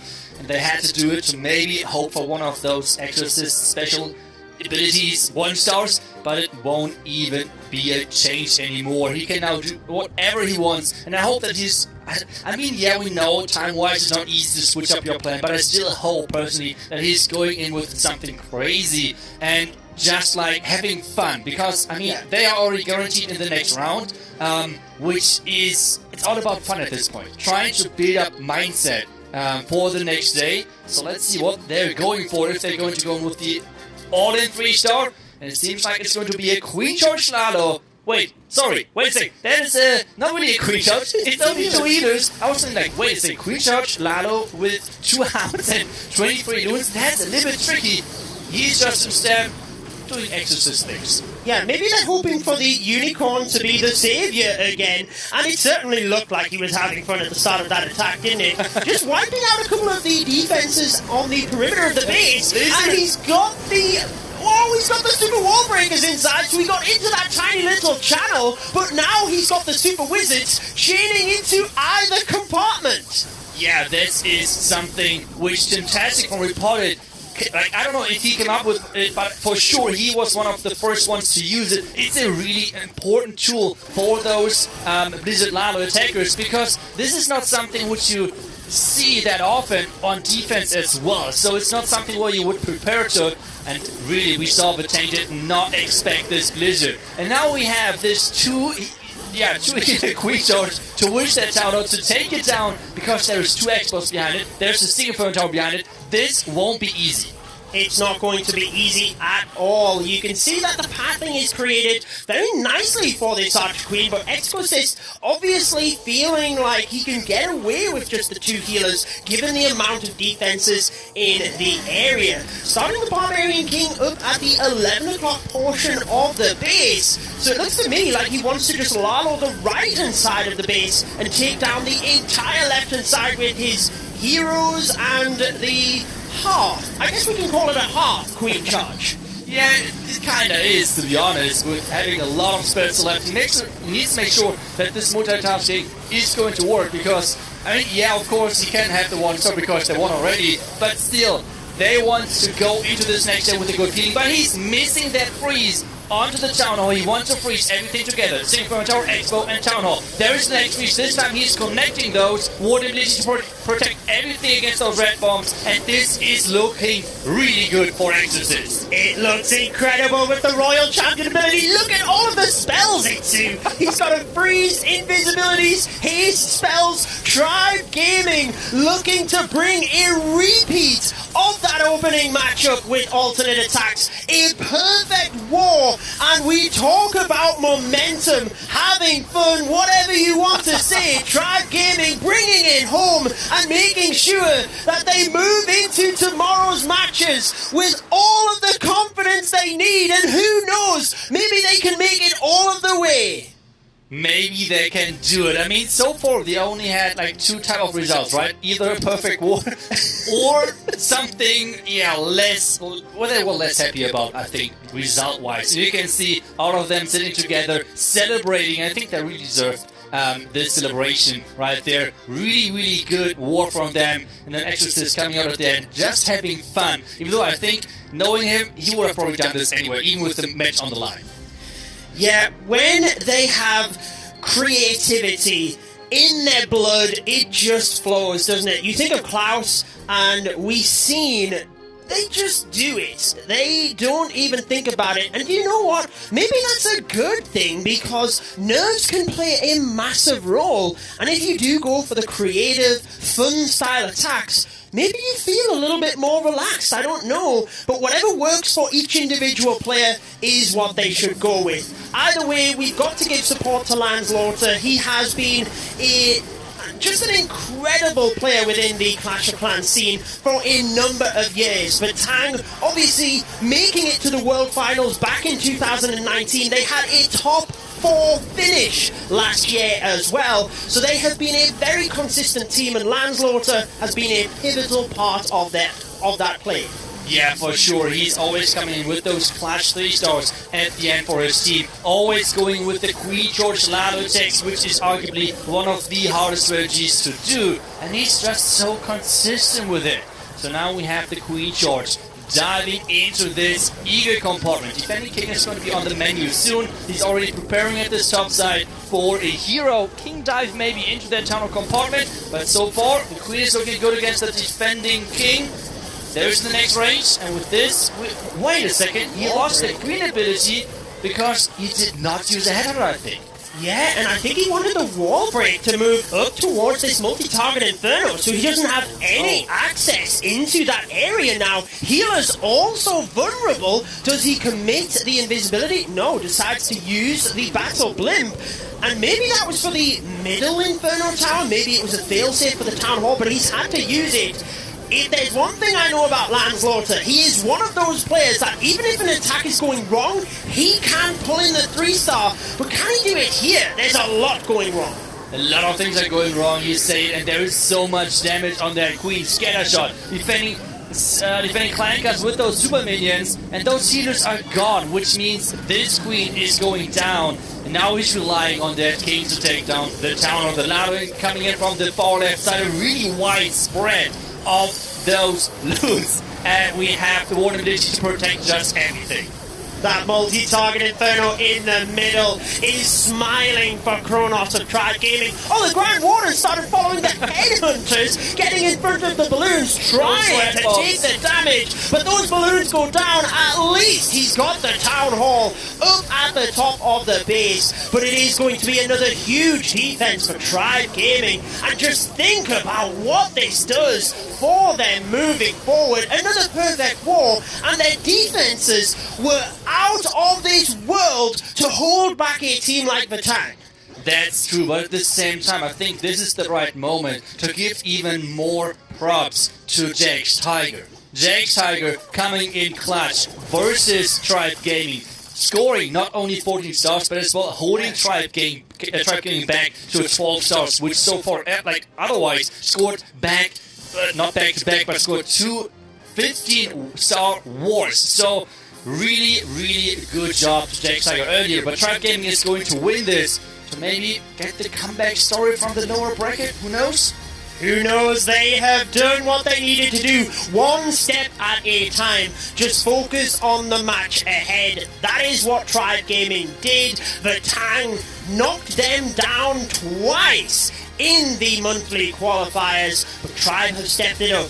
got the victory when they needed it and can move on to our final day of matches tomorrow, but still a long road ahead if they want to be crowned the 2021 World Champions, Itsu. That's right. It's not only a long road ahead, but as well like a really stressful road because they have no second chances anymore. And if you take a look at which teams are left in the higher bracket, you don't want to face those teams in the final while you're already down one match in the best of 3, because this is how this double elimination system works, which we're using for this event. So really, 15 stars on the board of Tribe Gaming, really impressive. And just take a look at that. The 1 minute, you kind of feel like, oh, that was like a huge fail. Only 1 minute 27. Like, how did those troops die so quick? But no, that was a 3-star, crushing maxed out Tower 14 in 1 minute 27 seconds. This is pretty quick. Not even maxed out. I mean, it was at the World Championships and the finals, which makes it so much more impressive. But we should take a closer look at the matches, and to do so we have Lady B at the telestrator. Thank you so much, Judo. Yet another incredible victory for Tribe Gaming with the perfect war. And today I wanted to highlight Nebrax for his attack. We obviously see a lot of Hydras in the mix these days, a lot of Dragon-style attacks that come in with the blimps and will clone up Loods and have a Dragon Rider to help take down the Town Hall. But his creativity really paid off in this, and it is something we're seeing a little bit more of with the minions, the super minions in the blimp.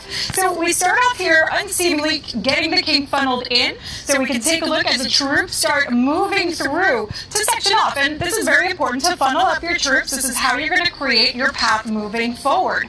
So we'll wait for the troops to come into play, drop them through, and this is where we're getting our opening here, coming into the scattershot compartment. The king taking on the heat, the queen working along the outskirts, and this also helps provide the queen a little bit nicer of a push. But we can already see the funnel shaping up, beautifully navigated. Now, in this typical case, we would expect the dragons and the drag riders to cut through the core of the base, sailing the blimp straight through the town hall and keeping the pathing.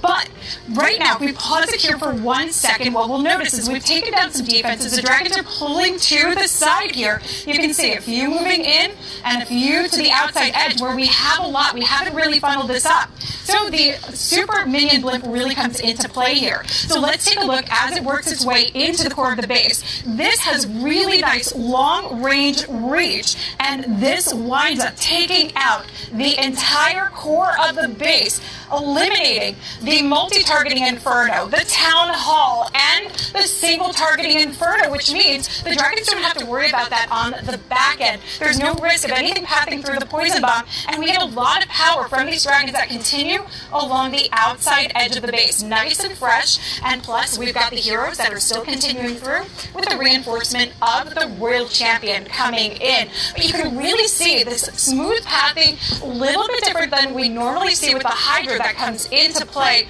but absolutely hammered through with this one. This was a stunning attack from Nebrax. Very, very impressive, and you can see that the power still remains with the Hydra, but sometimes you might need some out-of-the-box thinking in order to really help support it and get the power moving through.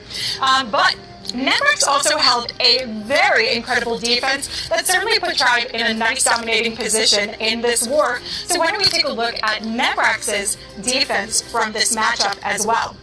So with this, what I want to highlight is we have the open area here, which often can distract, deter against some of the pathing for the smash style attacks. We have seen teams dominating through, and this was working seemingly well, but the key here was this defensive area on the back end. The scatter shot, the hidden Tesla farm, we had skellies, we even had mines. That did in the entire Pegasus match. It came through here, knocked it out, and left almost nothing moving forward into this, and that held a solid defense, again putting Tribe in that dominating position midway through the war. But Tribe has this victory, will be able to move on forward to tomorrow, and why don't we actually take a look back to the brackets with Woody and Carbon Finn. Lady B. Wow, Carbon, we have only 3 perfect wars so far in the 2021 Clash of Clans World Championship, but 2 of them have come from Tribe Gaming. A squad that really strikes when the iron is hot, and they really defeated their rivals in epic fashion there. Let's take a look at the bracket now. Tell us what we've got. Yeah, we've got some epic matches to come, but like you mentioned, those perfect wars, Tribe Gaming coming in with it, but with that next match, we got Queen Walkers and JX Tiger, that's right there. At least, well, they'll be in the upper bracket. That's tomorrow, right? Yeah, that's tomorrow. But still, we're going to have Badzinger and Affiliate Esports. Oh, this is going to be a great one. It certainly will, and a tight match, too. Maybe not as tight as that last war that we just saw with a 50% vote from the community on either side for those two. Turned out it tipped pretty far in Tribe's favor, but I think that this is going to be another one that is very difficult to predict. In fact, we do have a split among our casters for the 10th match. So taking one more quick look at the bracket there, you can see that this is going to be another elimination match between Badzinger and Affiliate Esports. That upper bracket will just have another finals opportunity for Queen Walkers and JX Tiger tomorrow. But for match number 10, the community results are in. We asked you out there who you thought would take the win in the next match between Badzinger and Affiliate, and it turned out to be a majority for Affiliate Esports at 62%, and Badzinger taking 38%. What do you think about that? Well, I mean, Affiliate did have the perfect war yesterday, but Badzinger did knock out alternate attacks from the World Championship, so really it could go either way. All right, well, caster predictions are also in. Judo Sloth will be the sole caster sitting on this one. He said that he thought that Badzinger would take the title, while the other 3 casters all in the favor of Affiliate Esports, a squad that's put up a perfect war in the past, but has somewhat slipped this time. Let's go ahead and see what happens in this war as we're ready to send it off. Take it away, Itsu and Judo Sloth. Thank you, Woody. I guess we will find out whether it is me or you that is right, or me and all of you that is right, as we get into this final matchup. Again, it is elimination stage, so either Affiliate Esports or Badzinger are going home after this match. Yeah, that's right. And I mean, so far, whenever a lot of those casters have predicted one team, it did not end well for that team. But Affiliate, I mean, they're so good, except if they're facing box spaces. So it really depends. Somehow, Badzinger, box spaces, maybe? I don't think so, and this is why I really think Affiliate Esports, with those hit rates right there, are looking strong. Affiliate Esports have been tearing apart the community in the last few weeks. The last chance qualifier, they made it look easy, offensively, defensively, but the box style bases, I feel, is a weakness we've only just seen from Affiliate Esports. I don't think Badzinger will have that information yet.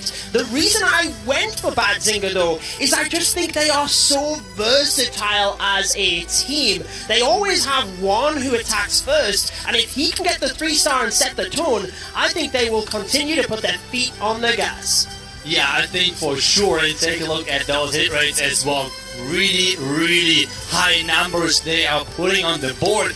And we have like 3 guys with 80% hit rate. So it's all about then the other players showing off. Like we have seen that now from quite some teams. Players which are coming into this event have not really performed that well, but somehow doing incredible with so much pressure on the line. I guess one thing we have to mention about these teams is how impressive they have been prior to this matchup. Irrespective of what happens, both of these teams could go home with their heads held high. We see these stats from the previous qualifiers, but they did qualify it at different stages. There was an update in between the Badzinger War and the qualification of Affiliate Esports. Looking at the wars this weekend alone, Itsu, when these teams have lost matches, they only put up 12 stars. But when they won matches, Affiliate Esports put up the perfect war. Badzinger put up 14 stars and only just shy of a perfect war, but it was against reigning champions alternate attacks. Yeah, that's right. This means both teams can have bad and incredibly good matches. So we have to wait which team is showing up, which team can completely unleash the power they all have. They have already proven that to us, not only making it here, but already showing that in this event that they have what it takes to not only go to this stage, but even way further. So we have things starting with Garakuta, born in Athenian Esports, with the Queen Charge Dragon Rider, which I feel like so far has been one of the most successful strategies for those teams in this event.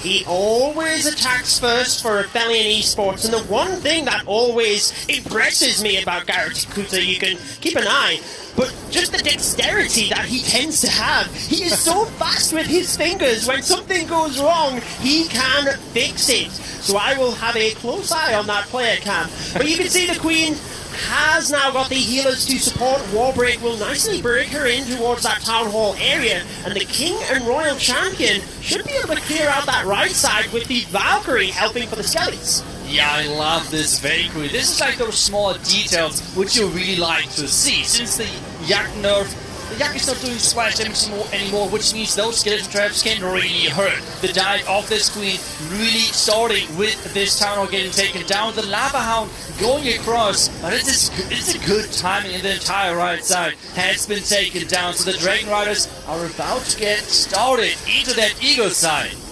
I'm not sure where he wanted the Royal Champion to go. I guess just to support the King on that side. Not sure if he was wanting the Royal Champion up by that multi-target Inferno. She got caught with the Lava Hound. The single on the Queen just manages to freeze to preserve that ability, which could be huge because once the single is down, she's relatively safe, and he's still got a wall break, meaning he wants the Queen to clear that western side of the base. Yeah, but there are a couple of red bombs coming out. We know there tend to be a lot of red bombs behind those town halls to take down healers. There is another red bomb coming up. It only takes one more red bomb, and those healers are gone. The wall break has worked though. The vulnerability at the top side for those Dragon Riders is looking strong. They're coming in, they're closing in on the back end. And Juro, this is looking really good for Garakuta. This is looking crushed. Uses the Queen ability just to make sure, but look at the smile on his face. I love to see it. 50 seconds remaining. He's got the Dragon Riders. Maybe, there we go. Yes. The Athenian Esports dance, we can call it, celebration, whatever it is. They are full of smiles and kicking off this war exactly how they needed to, with a 3-star 100% overall damage. Yeah, this Athenian pose, I think it's really fitting, is really cool looking. So let's see if they can, well, make this a trend as alternate with their dance last year. But either way, the match is starting good for Athenian and way better than the match has started for them against Queen Walkers. And it seems like Betzinger is sticking to their style and keep going with those classic 3-star bases, which so far Athenian really showed they know how to take those down. They certainly do, and that's a really interesting point because they started with 2 2-stars against the Queen Walkers and did only lose out to them by 1 star, whereas getting that 3-star on the board early on really puts the pressure on Badsinger, which, having one go up first, whilst he did win the World Championships in 2019 with Nova, he does have the lowest hit rate for Badsinger, so there's a lot of pressure riding on his shoulders right now. That's right, and he's shooting the Queen Charge Dragon Riders as well to go at those bases. We have the Blim flying across, going for that tunnel. Like what we have seen mainly from this strategy is the Town Hall Charge. Instead, Yuan this time is going in with those sneaky goblins and with the Blim. What this on the other side means for the Dragon Rider part is there is no center for tanking. There is no center for tanking, taking out Black Mines, taking the fire of air defenses, and there's only 4 Dragon Riders. One tends to use the P.E.K.K.A. Smash, so it's interesting to see him use the Queen Charge Dragon Riders, and particularly the Queen Charge is something that if it goes wrong, it could be a very low percentage. However, he's very easily taken down the Super Minions and the Rocket Balloons, which is a major threat in itself. Just trying to set up the funnel so that the Archer Queen can dive in towards the multi, and seemingly he will be starting the Dragon Riders to the Eagle, and oh, maybe not. Let's see what he does here with the king diving into the bottom with the Royal Champion. Yeah, and the Warden on ground as well to make this push even stronger. But sprung. And Hendrik got sprung, but this, with the skeleton spell, this is a lot of tanking, which is right there. Warden needs to follow to make sure that he can use the Warden ability, and there we go, keeping every single barbarian alive. And this is why this combination is so powerful. King and the Warden ability is making such a big difference. There's the first Dragon Rider on the Eagle. It seems like it's only a 3 Dragon Rider push from this far right side. But the air defense and the scatter shot, they're going to be all what matters to take those down quickly. Very nice recognition that that one Dragon Rider could not only get the Eagle, should have enough power as long as there's not any seeking air mines to wipe most of the defenses on that side. Now he's got a lot of spells to commit to the top, and he's got to start using them because there's only 1 minute remaining, Itsu, and he does not want to time fail. As the Dragon Riders are going down, it looks ever more likely that that could happen. He's only got one Dragon Rider that he's committing everything to. Especially if there are any traps, like he cannot protect this Dragon Rider against a black one or something. If there's only one of them, this Dragon Rider is going to fall. So he's relying on this Dragon Rider, so there's no trap. The minions, and he's celebrating already. He knows that this is looking good because the owl is staying alive. And there we go, getting that 3-star in. Showing support to his favorite content creators, and there you have it. One has kicked this one off with a 3-star. The experience shows through, and he makes sure that Aphelion Esports, whilst they got the 3-star, it is right back to them. Yeah, really nicely done by him. And you said it earlier, he was one of the players who had to deliver for Benzinger, starting into this match with one of the lower hit rates, and him delivering when it matters is one of the key things for this team. Moving forward, we know Aphelion is looking incredibly strong, and, well, Benzinger is now completely tying things up, and this means we're still waiting for one of those two teams somehow pulling ahead. Interestingly, when we do talk about one specifically, he failed in the initial war against JX Tiger, where Benzinger lost, and then when he got the 3-star against Alternate Attacks, they took the victory. So maybe it is such a key part, not necessarily just for the 3-star, but for that momentum and confidence of the team moving forward. We have SIO of Aphelion Esports. He has used the Infernal Dragons both times that we've seen Aphelion Esports this weekend, but switching to the ground now, using the Pekka Smash Itsu. Yeah, starting things off with this Warden Walk with those healers and using the Owl just to speed things up. We all know how long one of those Warden Walks can take. It's not the unit, which is like not the hero, which is dishing out the most damage, but it has the highest range, which is so key when taking down one of those defenses. Like the Mojang Fire Tower, or for example Scatter Shots, or even the Eagle behind those walls, which are typically not reachable for the Queen, for bonus, for widgets, for super widgets, but the Warden is making this work.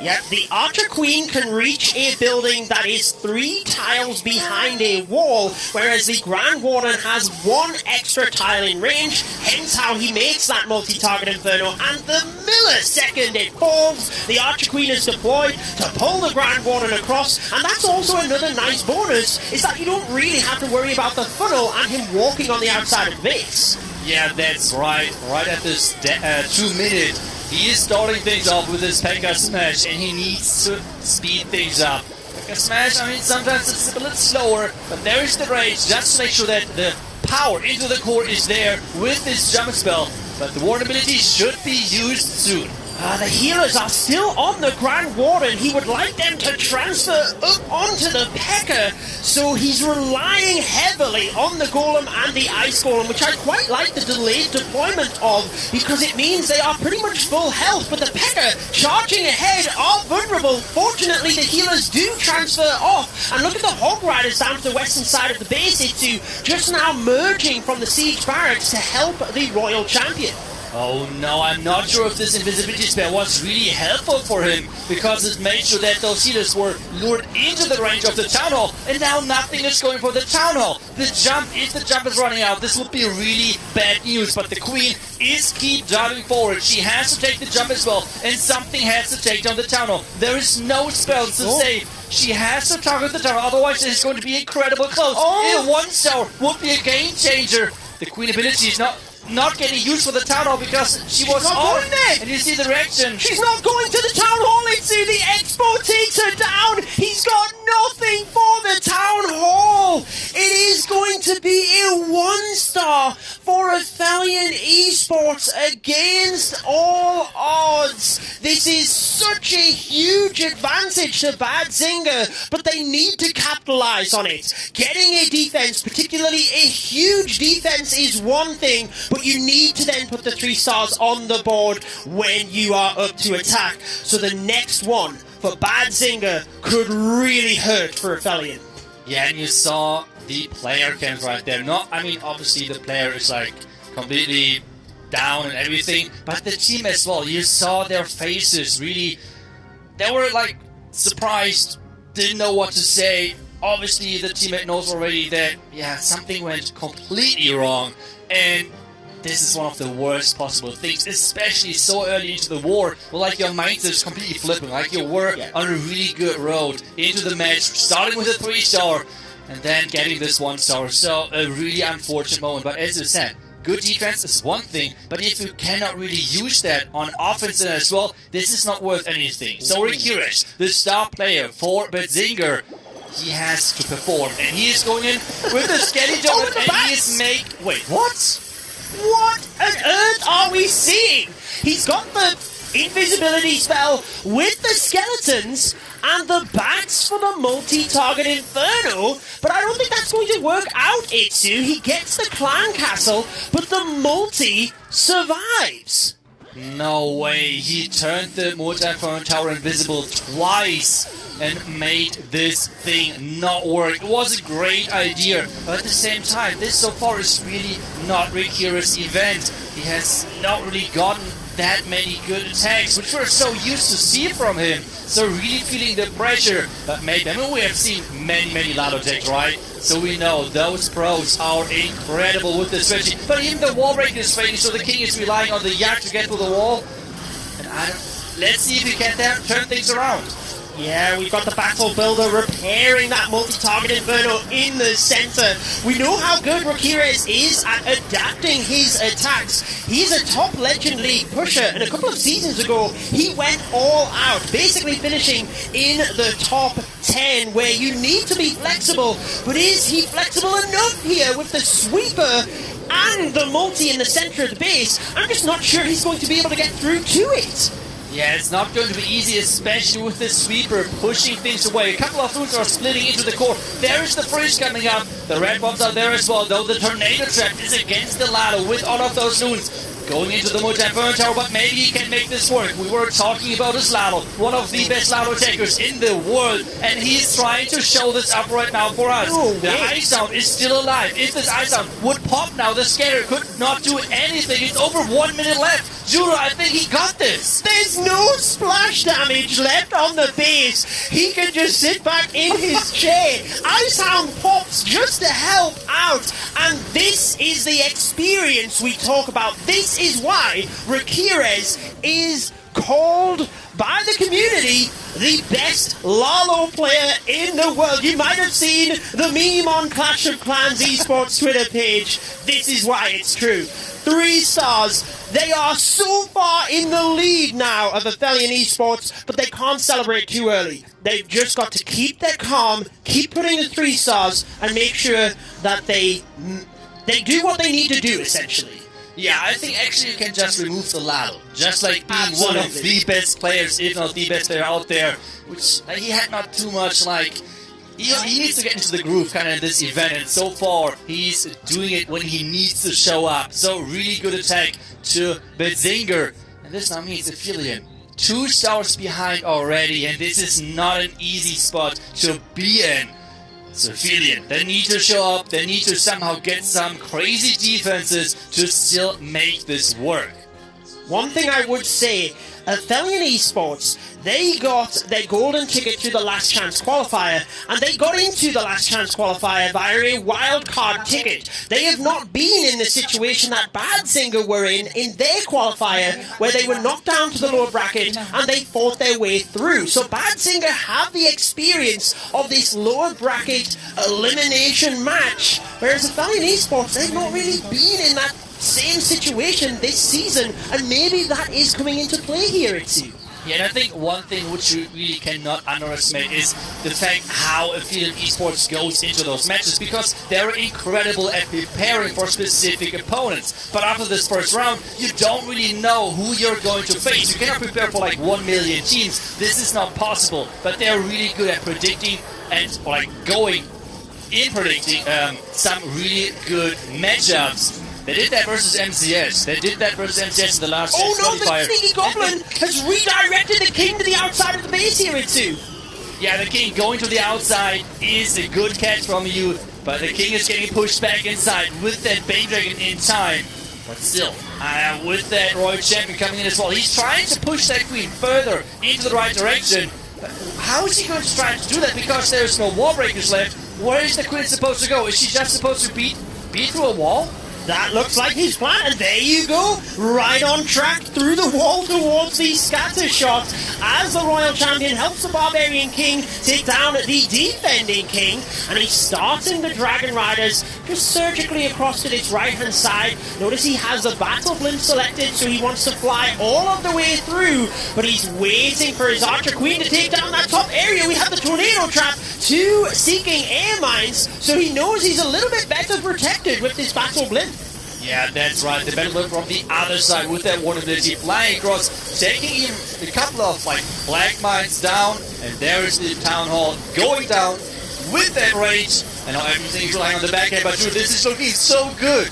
This looks incredible. I love how the Battle Blimp takes down the Town Hall earlier than when the Dragon Riders get there, so that the poison has time to hopefully be gone by the time those troops arrive. Right on time, there you go. They are free to get the Tesla, and whilst they trail quite significantly to Badsinger, they get the 3-star, they start to turn the tides, and this is where Badsinger can't start sleeping. They need to keep applying the pressure, because we know the talent of Athelian Esports. They showed it right there with that 3-star. That's right. Badsinger have to keep delivering. I mean, yeah, sure, they have like a 2-star differential still, but they should not really underestimate Athelian. They are really, really good, and they're apparently still good looking from their mindset. Just going straight back into a 3-star is the most optimal thing, obviously, to do for them, but as well as even more important than you might think. This mindset push is incredibly important right now for this team. It certainly is. 2s all round for that 3-star attack. The Queen Charge Dragon Riders. And I love how he was able to adapt very quickly when he seen the King coming on the outside of the base. Again, that's an important factor that we highlight every once in a while, but at this top level, it really makes the difference between a good player and a great player. That's right, being able to adapt on the fly. We have seen this now from many, many players, like Curious, like we have just talked about, with things going completely wrong. And wait a second, here we go! There is a legend base, and that's actually, wait, are they really rerunning that base? I think that's one of the bases which they used versus MCS, and this will be a big surprise. Yeah, it certainly looks that way. Maybe just wanted to throw one of them in there in case they could get a cheeky 1-star, because these bases can be tricky if you don't quite get the power in towards that Town Hall. Now, Dima, we know, is a very experienced player, the captain of Badsinger. He's 3-starred with the Dragon Riders in the opening war, and in the war versus alternate attacks, he used the Super Bowlers. You might remember how crushing the attack was, and he's got brilliant pathing here with the Barbarian King and the Siege Barracks to the west side of the base for these Super Bowlers to move all of the way through, and hopefully they can bounce direct to the Town Hall with that triple bounce. Yeah, the funnel is perfect. The boulders are jumping into the core, and as long as those boulders have buildings to throw their rocks on, they're going to deal so much damage. The Healers are providing some nice recovery right there with just keeping those troops non-stop alive. The Queen at the top side going for Expo after Expo. The bottom side, take a look at that heal spell, just keeping everything alive, and this is looking so good again. Dima just completely overpowering that base, and there is not much left with the Roger at the bottom side. Even the P.E.K.K.A from the Siege Barracks is alive. Itsu, I'm going to quote you here. Where is the base? Where has it gone? I have to call out that heal spell. Fantastic to make sure that the Super Bowlers survived the Giga Poison, which was the main threat here. And he can just smile away as his Royal Champion finishes off these puny little defenses. Another 3-star for Bad Zinger, making sure they keep their 2-star advantage. And at this stage, with 2 attacks remaining, they would have to fail both of their attacks, and Aphelion Esports would have to 3-star theirs. Still mathematically possible, but a real difficult climb now for Aphelion. That's right, but still for me a huge question mark why they used exactly this base, because I mean it defended successfully versus MCS, which means everyone is copying it, because I mean the base defended, right? So everyone was copying it. I think a ton of people used that in Legend for sure as well. And I mean, they obviously faced at some point this base most likely, so running this base again is a huge surprise to me. Maybe, I don't know, mistake in the setup of the base? It could be. There's not too much time of preparation, then obviously they have to make a lot of background work with like joining the different channel and everything. But either way, Shoko is in for Aphelion Esports, and they're coming in with their special new meta attack with 1 Lava Hound with a couple of loons and 4 Dragon Riders. It is the Dragon Rider Lava Loon. So let's take a look here as he lightnings the single target Inferno next to the Town Hall. Always good to remove the DPS so that you can easily sneak your heroes in. Maybe even just the King or Queen. Looks like it's the Archer Queen in this situation to take that down. And you've basically eliminated that Giga Poison, which we know for both a Lava Loon or a Dragon Rider attack is huge. Yes, it is. It is really so deadly. A lot of people are like saying, okay, the Town Hall Poison is even maybe too deadly and the rest of the base is kind of too weak, because this Town Hall is everything for Town Hall 14. It's so strong, but if we can take it out kind of cheap, it is, well, a huge deal for the attacker. King pushing in, again we see this Valkyrie getting sent in there as well, making sure this skeleton trap is not having too big of an impact, that there's other clan cards coming out. The Royal Champions on the Lava Hound. In addition to that, we have those headhunters coming by, and the King is keep moving forward. Yeah, the Royal Champion is hung up at the moment. Look at Lassie running forward in order to set up that tornado trap. GG to Lassie, but actually pulls all of the skellies in doing so. Does he wait for the Royal Champion to take all of this out? A couple of seconds, but the poison helps out massively. Freezing the air defense to protect that Dragon Rider early on could be a good play here, just to make sure that he's got that down for the rest of the attack. Yeah, there's another Lalo starting with that blimp into the core of the space. Or should I even call it, I don't know if I should even call it Lalo. It's a Dragon Rider Lalo, as you have called it earlier correctly. The Lava Loon on the right side now, pushing those Dragon Riders even further through the space. And this looks so strong strategy-wise. Yes, a lot of heal spells in general, like with the freeze, with the haste spells to live. And those red bombs are just getting tanked by those Dragon Riders. This is again looking crushed. And this strategy is looking really strong. It is, and the thing I like about it is we have actually seen this weekend how deadly the red air bombs can be to the Lava Loon, but you have the Dragon Riders to counteract that, where it basically does nothing to them. Just look at how much he has left over here. 3 stars for Aphelion, keeping the pressure on Bad Zinger, but if they 3-star in this next one, it gets to the stage where they've almost secured it. Yeah, that's right. Those next 2 attacks for Bad Zinger, they can secure this win. And we know we still see CEO, like, he is just devastated after his attack. It is so unfortunate. Just the town hall staying alive. His queen not really having the same idea as him, where the queen is just going to that side, the town hall being on that side. So it is really, really unfortunate right there. And, well, this means Betzinger has the chance of finishing off this war, at least getting even better chances for them moving into the next round. And I think it really just strengthens the morale they have as a team moving through that lower bracket. I've already mentioned they are one of the few who have proved they can deal with this situation and continue winning. I actually think they perform better when they are in the elimination matches. They just seem to handle the pressure very well, and maybe that is their secret weapon. Get knocked down at the start, make sure that the teams not necessarily underestimate them, but they can just sneak in and take them right at the end. I mean, that's an option. It's an interesting theory. Let's do it like that. It's a theory for sure. And now we have that blimp. And that was an incredibly expensive blimp, because not only he invested the blimp itself for taking down the town hall, but a lava hound to fly across and tank for possible black mines and the net trap itself. So really expensive start for NG for Betzinger. And he is now pushing into this top side with his Royal Champion, moving meanwhile with his king and his queen into this eagle compartment, where we can see queen and defending king. So this is going to be a face-off. Yeah, one thing I like about ND's attacks is how he uses strategies that look in the meta, I'd say box standard strategies, but Suri Lalo are not necessarily one of those attacks, but he always puts his own special spin on it, and you can see how much value he's getting with the heroes. The Barbarian King on defense not really doing anything, but the King and Royal Champion on offense getting into a bit of a pickle over there.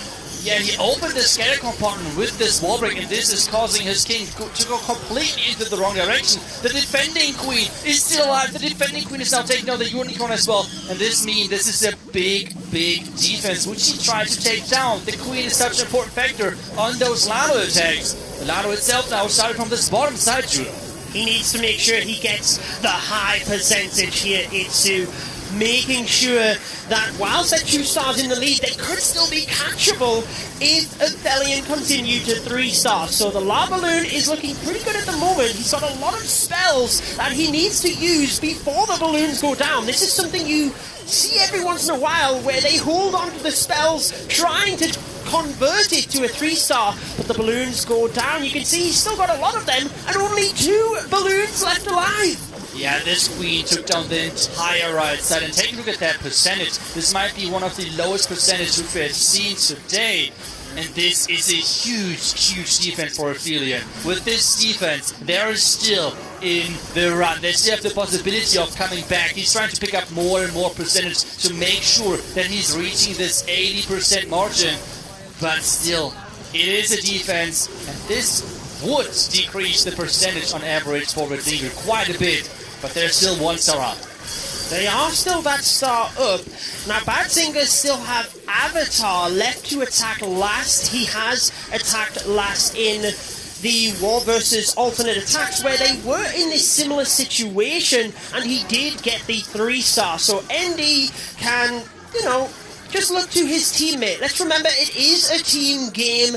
Fails happen. He's managed to keep the percentage as high as possible, but when we see the update, I'm sure Athelion Esports will be pretty close now and could easily leapfrog them.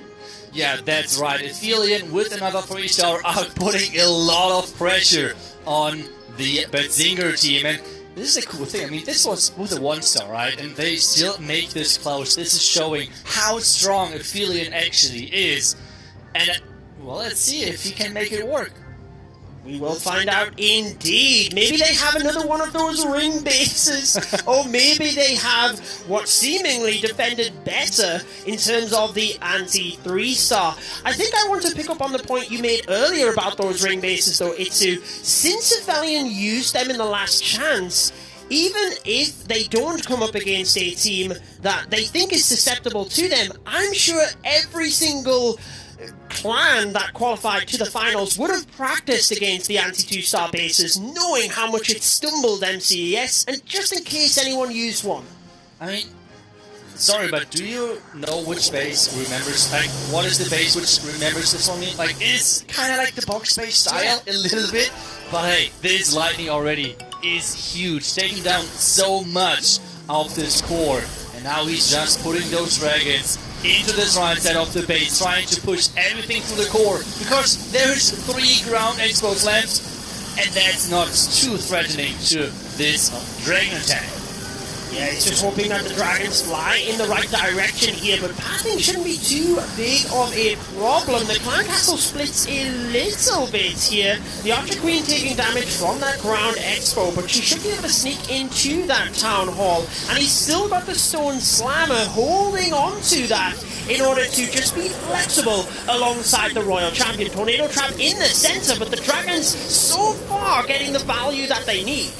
That's right, he can still use that slammer. In addition, maybe to that Royal Champion for the back end. The Dragons are doing a great job taking down a huge part of the space. He's holding back the slammer to maybe push the slammer into this last elephant on this 8 o'clock side. The Queen without her ability, but he has still a couple of spells left, and especially this Headhunter. This Headhunter needs to connect on this defending Royal Champion. This is going to be a huge, huge game-deciding moment. There is the slammer now coming in. The Royal Champion still with their abilities. The first freeze spell is down, and he's using his Queen to take down the Royal Champion. The freeze was perfect to protect the Queen, and there we go. I don't think there's anything that can stop this into a minute and a half. He is after that best attack time, not quite managing to catch up to Tribe Gaming on that front, but 3 stars means Athelian Esports are still in this. Now, a 3-star from Badzinger obviously means they win on stars, but when we look at the average destruction, it is neck and neck right now. I think that Badzinger need around about a 90% 2-star in order to secure it. I have to smile because you saw the interaction of the team in the face scores. Like, Seal, like, guys, if you carry me, thank you. Like, really, really appreciate it. He knew what happened. The rest of the team, all 3 stars, this team Aphelion, even if they might drop out now, they are incredible with their performance over this entire year. And I think for the future of tournaments, whatever, wherever they are, I think this is going to be a team to count on. But Badzinger now is under pressure, and they need a 3-star, and if they do so, they're going to win and going to move on. Well, Avatar used the Skelly Donut Lalo twice this weekend, and he's mixed it up a little bit here, going for the Queen Charge, which is his favorite style of attack. Any type of Queen Charge, that is what he likes. I've seen him attack a lot in the ESL Mobile Open for Europe, and he always seems to get it to work. So will it be the case here? Look at the average percentage it's to 96.3 to 96.2. It could not be closer at this stage. Yeah, it is so close between those 2 teams with everything on the line. The life in the tournament is on the line. There's the lockdowns coming in from the top side with that Royal Champion, with the skeleton spell to make sure the Royal Champion is staying a little bit with more HP on this battlefield. The Queen has the possibility to walk around. There's the rage in time to keep that Queen alive and keep moving her forward. This lockdown is supposed to take down the core multi-inferno tower. He did not want to invest the blimp. The Lock Launcher is taking it down, and with this, the Queen Charge can keep moving forward, because take a look at that, at the Nixon storage, the compartment is open, the Queen can just leave that compartment for free. Oh, the Royal Champion with the invisibility, she missed the multi at the left-hand side, and the Dragon Rider is just going to get the multi. Oh my goodness, there's bombs over there. So the multi-target inferno on the left does not go down, and for a lava balloon attack, that's pretty huge. It is very low health. But Let's find out what he can do from here. Oh my goodness, the pressure which is on the line for those teams, for the player. He knows he has the 3-star for his team. The king is coming in to help, to support that queen with that Town Hall dive. He's going to then start later with that lamp from the left side, but the multi-burn tower, as you said, stayed alive, and it's going to be a huge problem. The lamp is coming from the top side. He knows he only needs a couple of balloons to take it down. The queen is raised up again, and with this king and queen, they're going to push into their Town Hall compartment.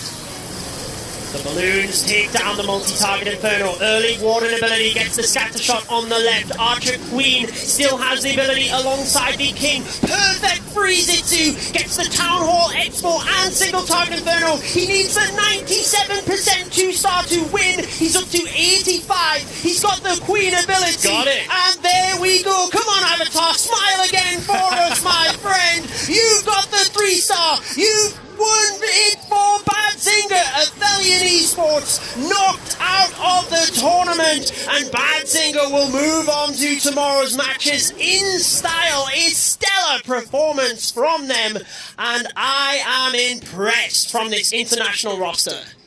That was strong. The lower bracket is there. It's their way to success. I don't know why, I don't know how they're doing it and keep doing it, but they're winning another round and moving forward to face off the next team then. Don't worry, Badzinger. I had faith in you all along. There we have it. They do indeed take down Athelian. And I do want to give props to Athelian, as you did it too, because they came into the esports scene right at the end of the season, but they have shown us some class, really put on some fantastic performances, and made sure that we could really enjoy Clash of Clans at this top level.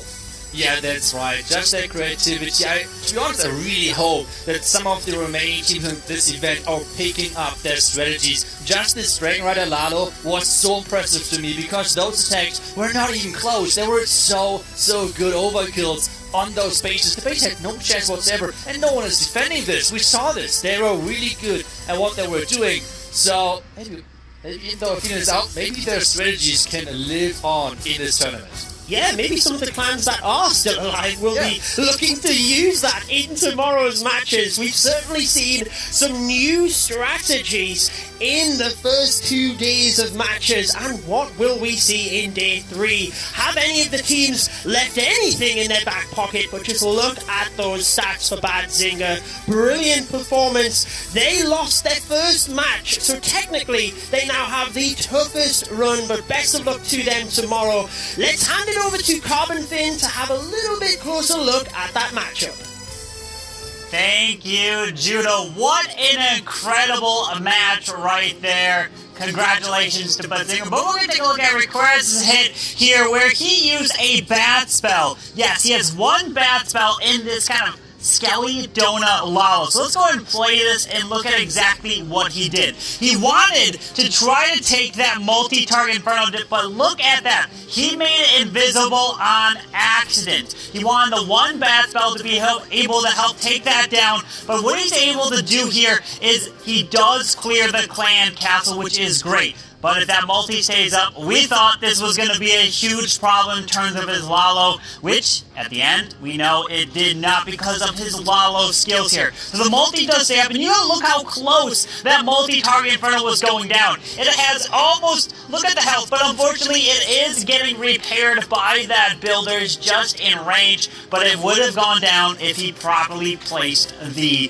invisibility spell. So let's go ahead and fast forward for this part where we're seeing the King and Royal Champion. They're kind of clearing their section. So the Royal Champion's going into here while the King is going into the scatter shot. And with that, Queen is making her way to the Town Hall. So we can go and play it from here, and then we'll see the Lalo. So take a look at this. Where's the air defenses? Well, we have an air defense right over here. To the right, we have another one by the multi-target Inferno. And what he's going to do, he's going to path his way around. But watch this Warden Eternal tome. He's going to pop it as these balloons make their way in towards this Eagle artillery, and especially for the headhunters. But what does he also clip in that ward ability is this lava, the Ice Hound actually, so that what happens is the Ice Hound can freeze later in the raid. So these balloons path their way just around the base like this, and then the Stone Slammer helps push its way straight into the middle, and it was absolutely perfect Lalo pathing for Rakurez.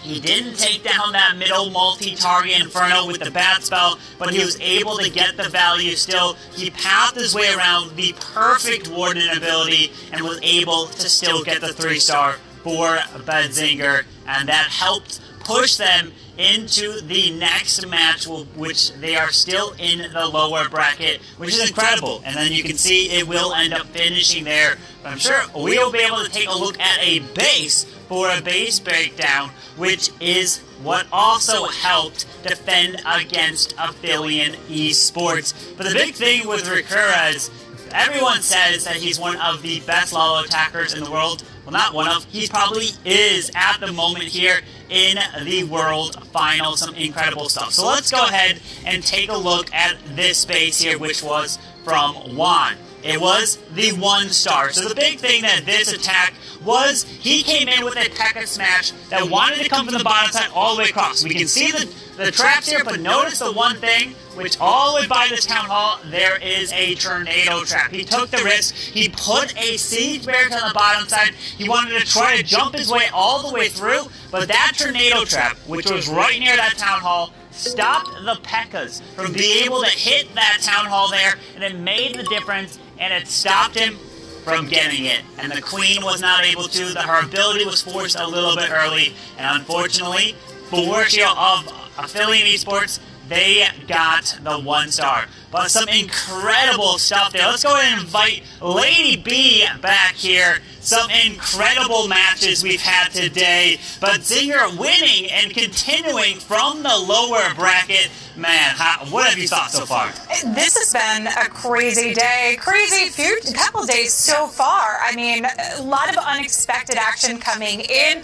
And that 1-star for sure was huge for this last war. Incredible indeed. We're taking a look at the upper bracket, and that's what we'll be seeing tomorrow. Queen Walkers and JX Tiger. You win that war, you are going to the grand finals, and you will be waiting there. It is double elimination, which means that if one of these teams makes it to the finals, they have to be defeated 2 times in a row in order to lose. Oh, that makes it a lot more challenging for the team coming into that round. And the lower bracket, Bedzinger obviously moving forward here. We'll get to see them facing off against Tribe Gaming tomorrow. Yeah, Tribe Gaming and Bedzinger in the lower bracket. So the winner of that match will be then waiting on the team that loses between JX Tiger and Queen Walkers. That's the thing with double elimination. You have the second chance. We've eliminated several teams here today as well, like Tompanai Empire, Vatang, and now Aphelion Esports, who did put up that perfect war yesterday. It's really whoever's on the perfect day. We'll have to see what tomorrow will bring. But let's go ahead and go over to Woody with an interview with, I believe, the Queen Walkers. Thanks very much, Carbon Finn. It's my pleasure to welcome the captain of the undefeated Queen Walkers, Yuta 14, with kind assistance from a translator as well. Welcome, Yuta 14. How are you feeling? ユタ選手、ようこそ。今の気分はどうですか？そうですね。とりあえず決勝をかけた試合を次の試合できるということでほっとしてます。I'm glad that we made it to the semifinals, so I'm quite relieved about that. Well, you've got a big match ahead of you tomorrow and potentially advancement to the grand finals. Who do you think will be going up against you in the grand finals, assuming that you win your match against JX Tiger? 明日勝てば決勝になりますけど、それに勝ったらどのチームと対戦すると思いますか？とても難しい質問なんですけど、結局でも JX タイガーが今のところ強いのかなってこの大会を見てて思います。That's a difficult question to answer, but right now I think JX Tiger is the biggest hurdle we have to overcome. Fair enough. Well, I got one more question for you. I'm curious, why is it that you always attack last? And do you feel any pressure in doing so? 最後の一問ですけど、なぜいつも最後に攻撃するんですか？そういうプレッシャーを感じてるからですか？プ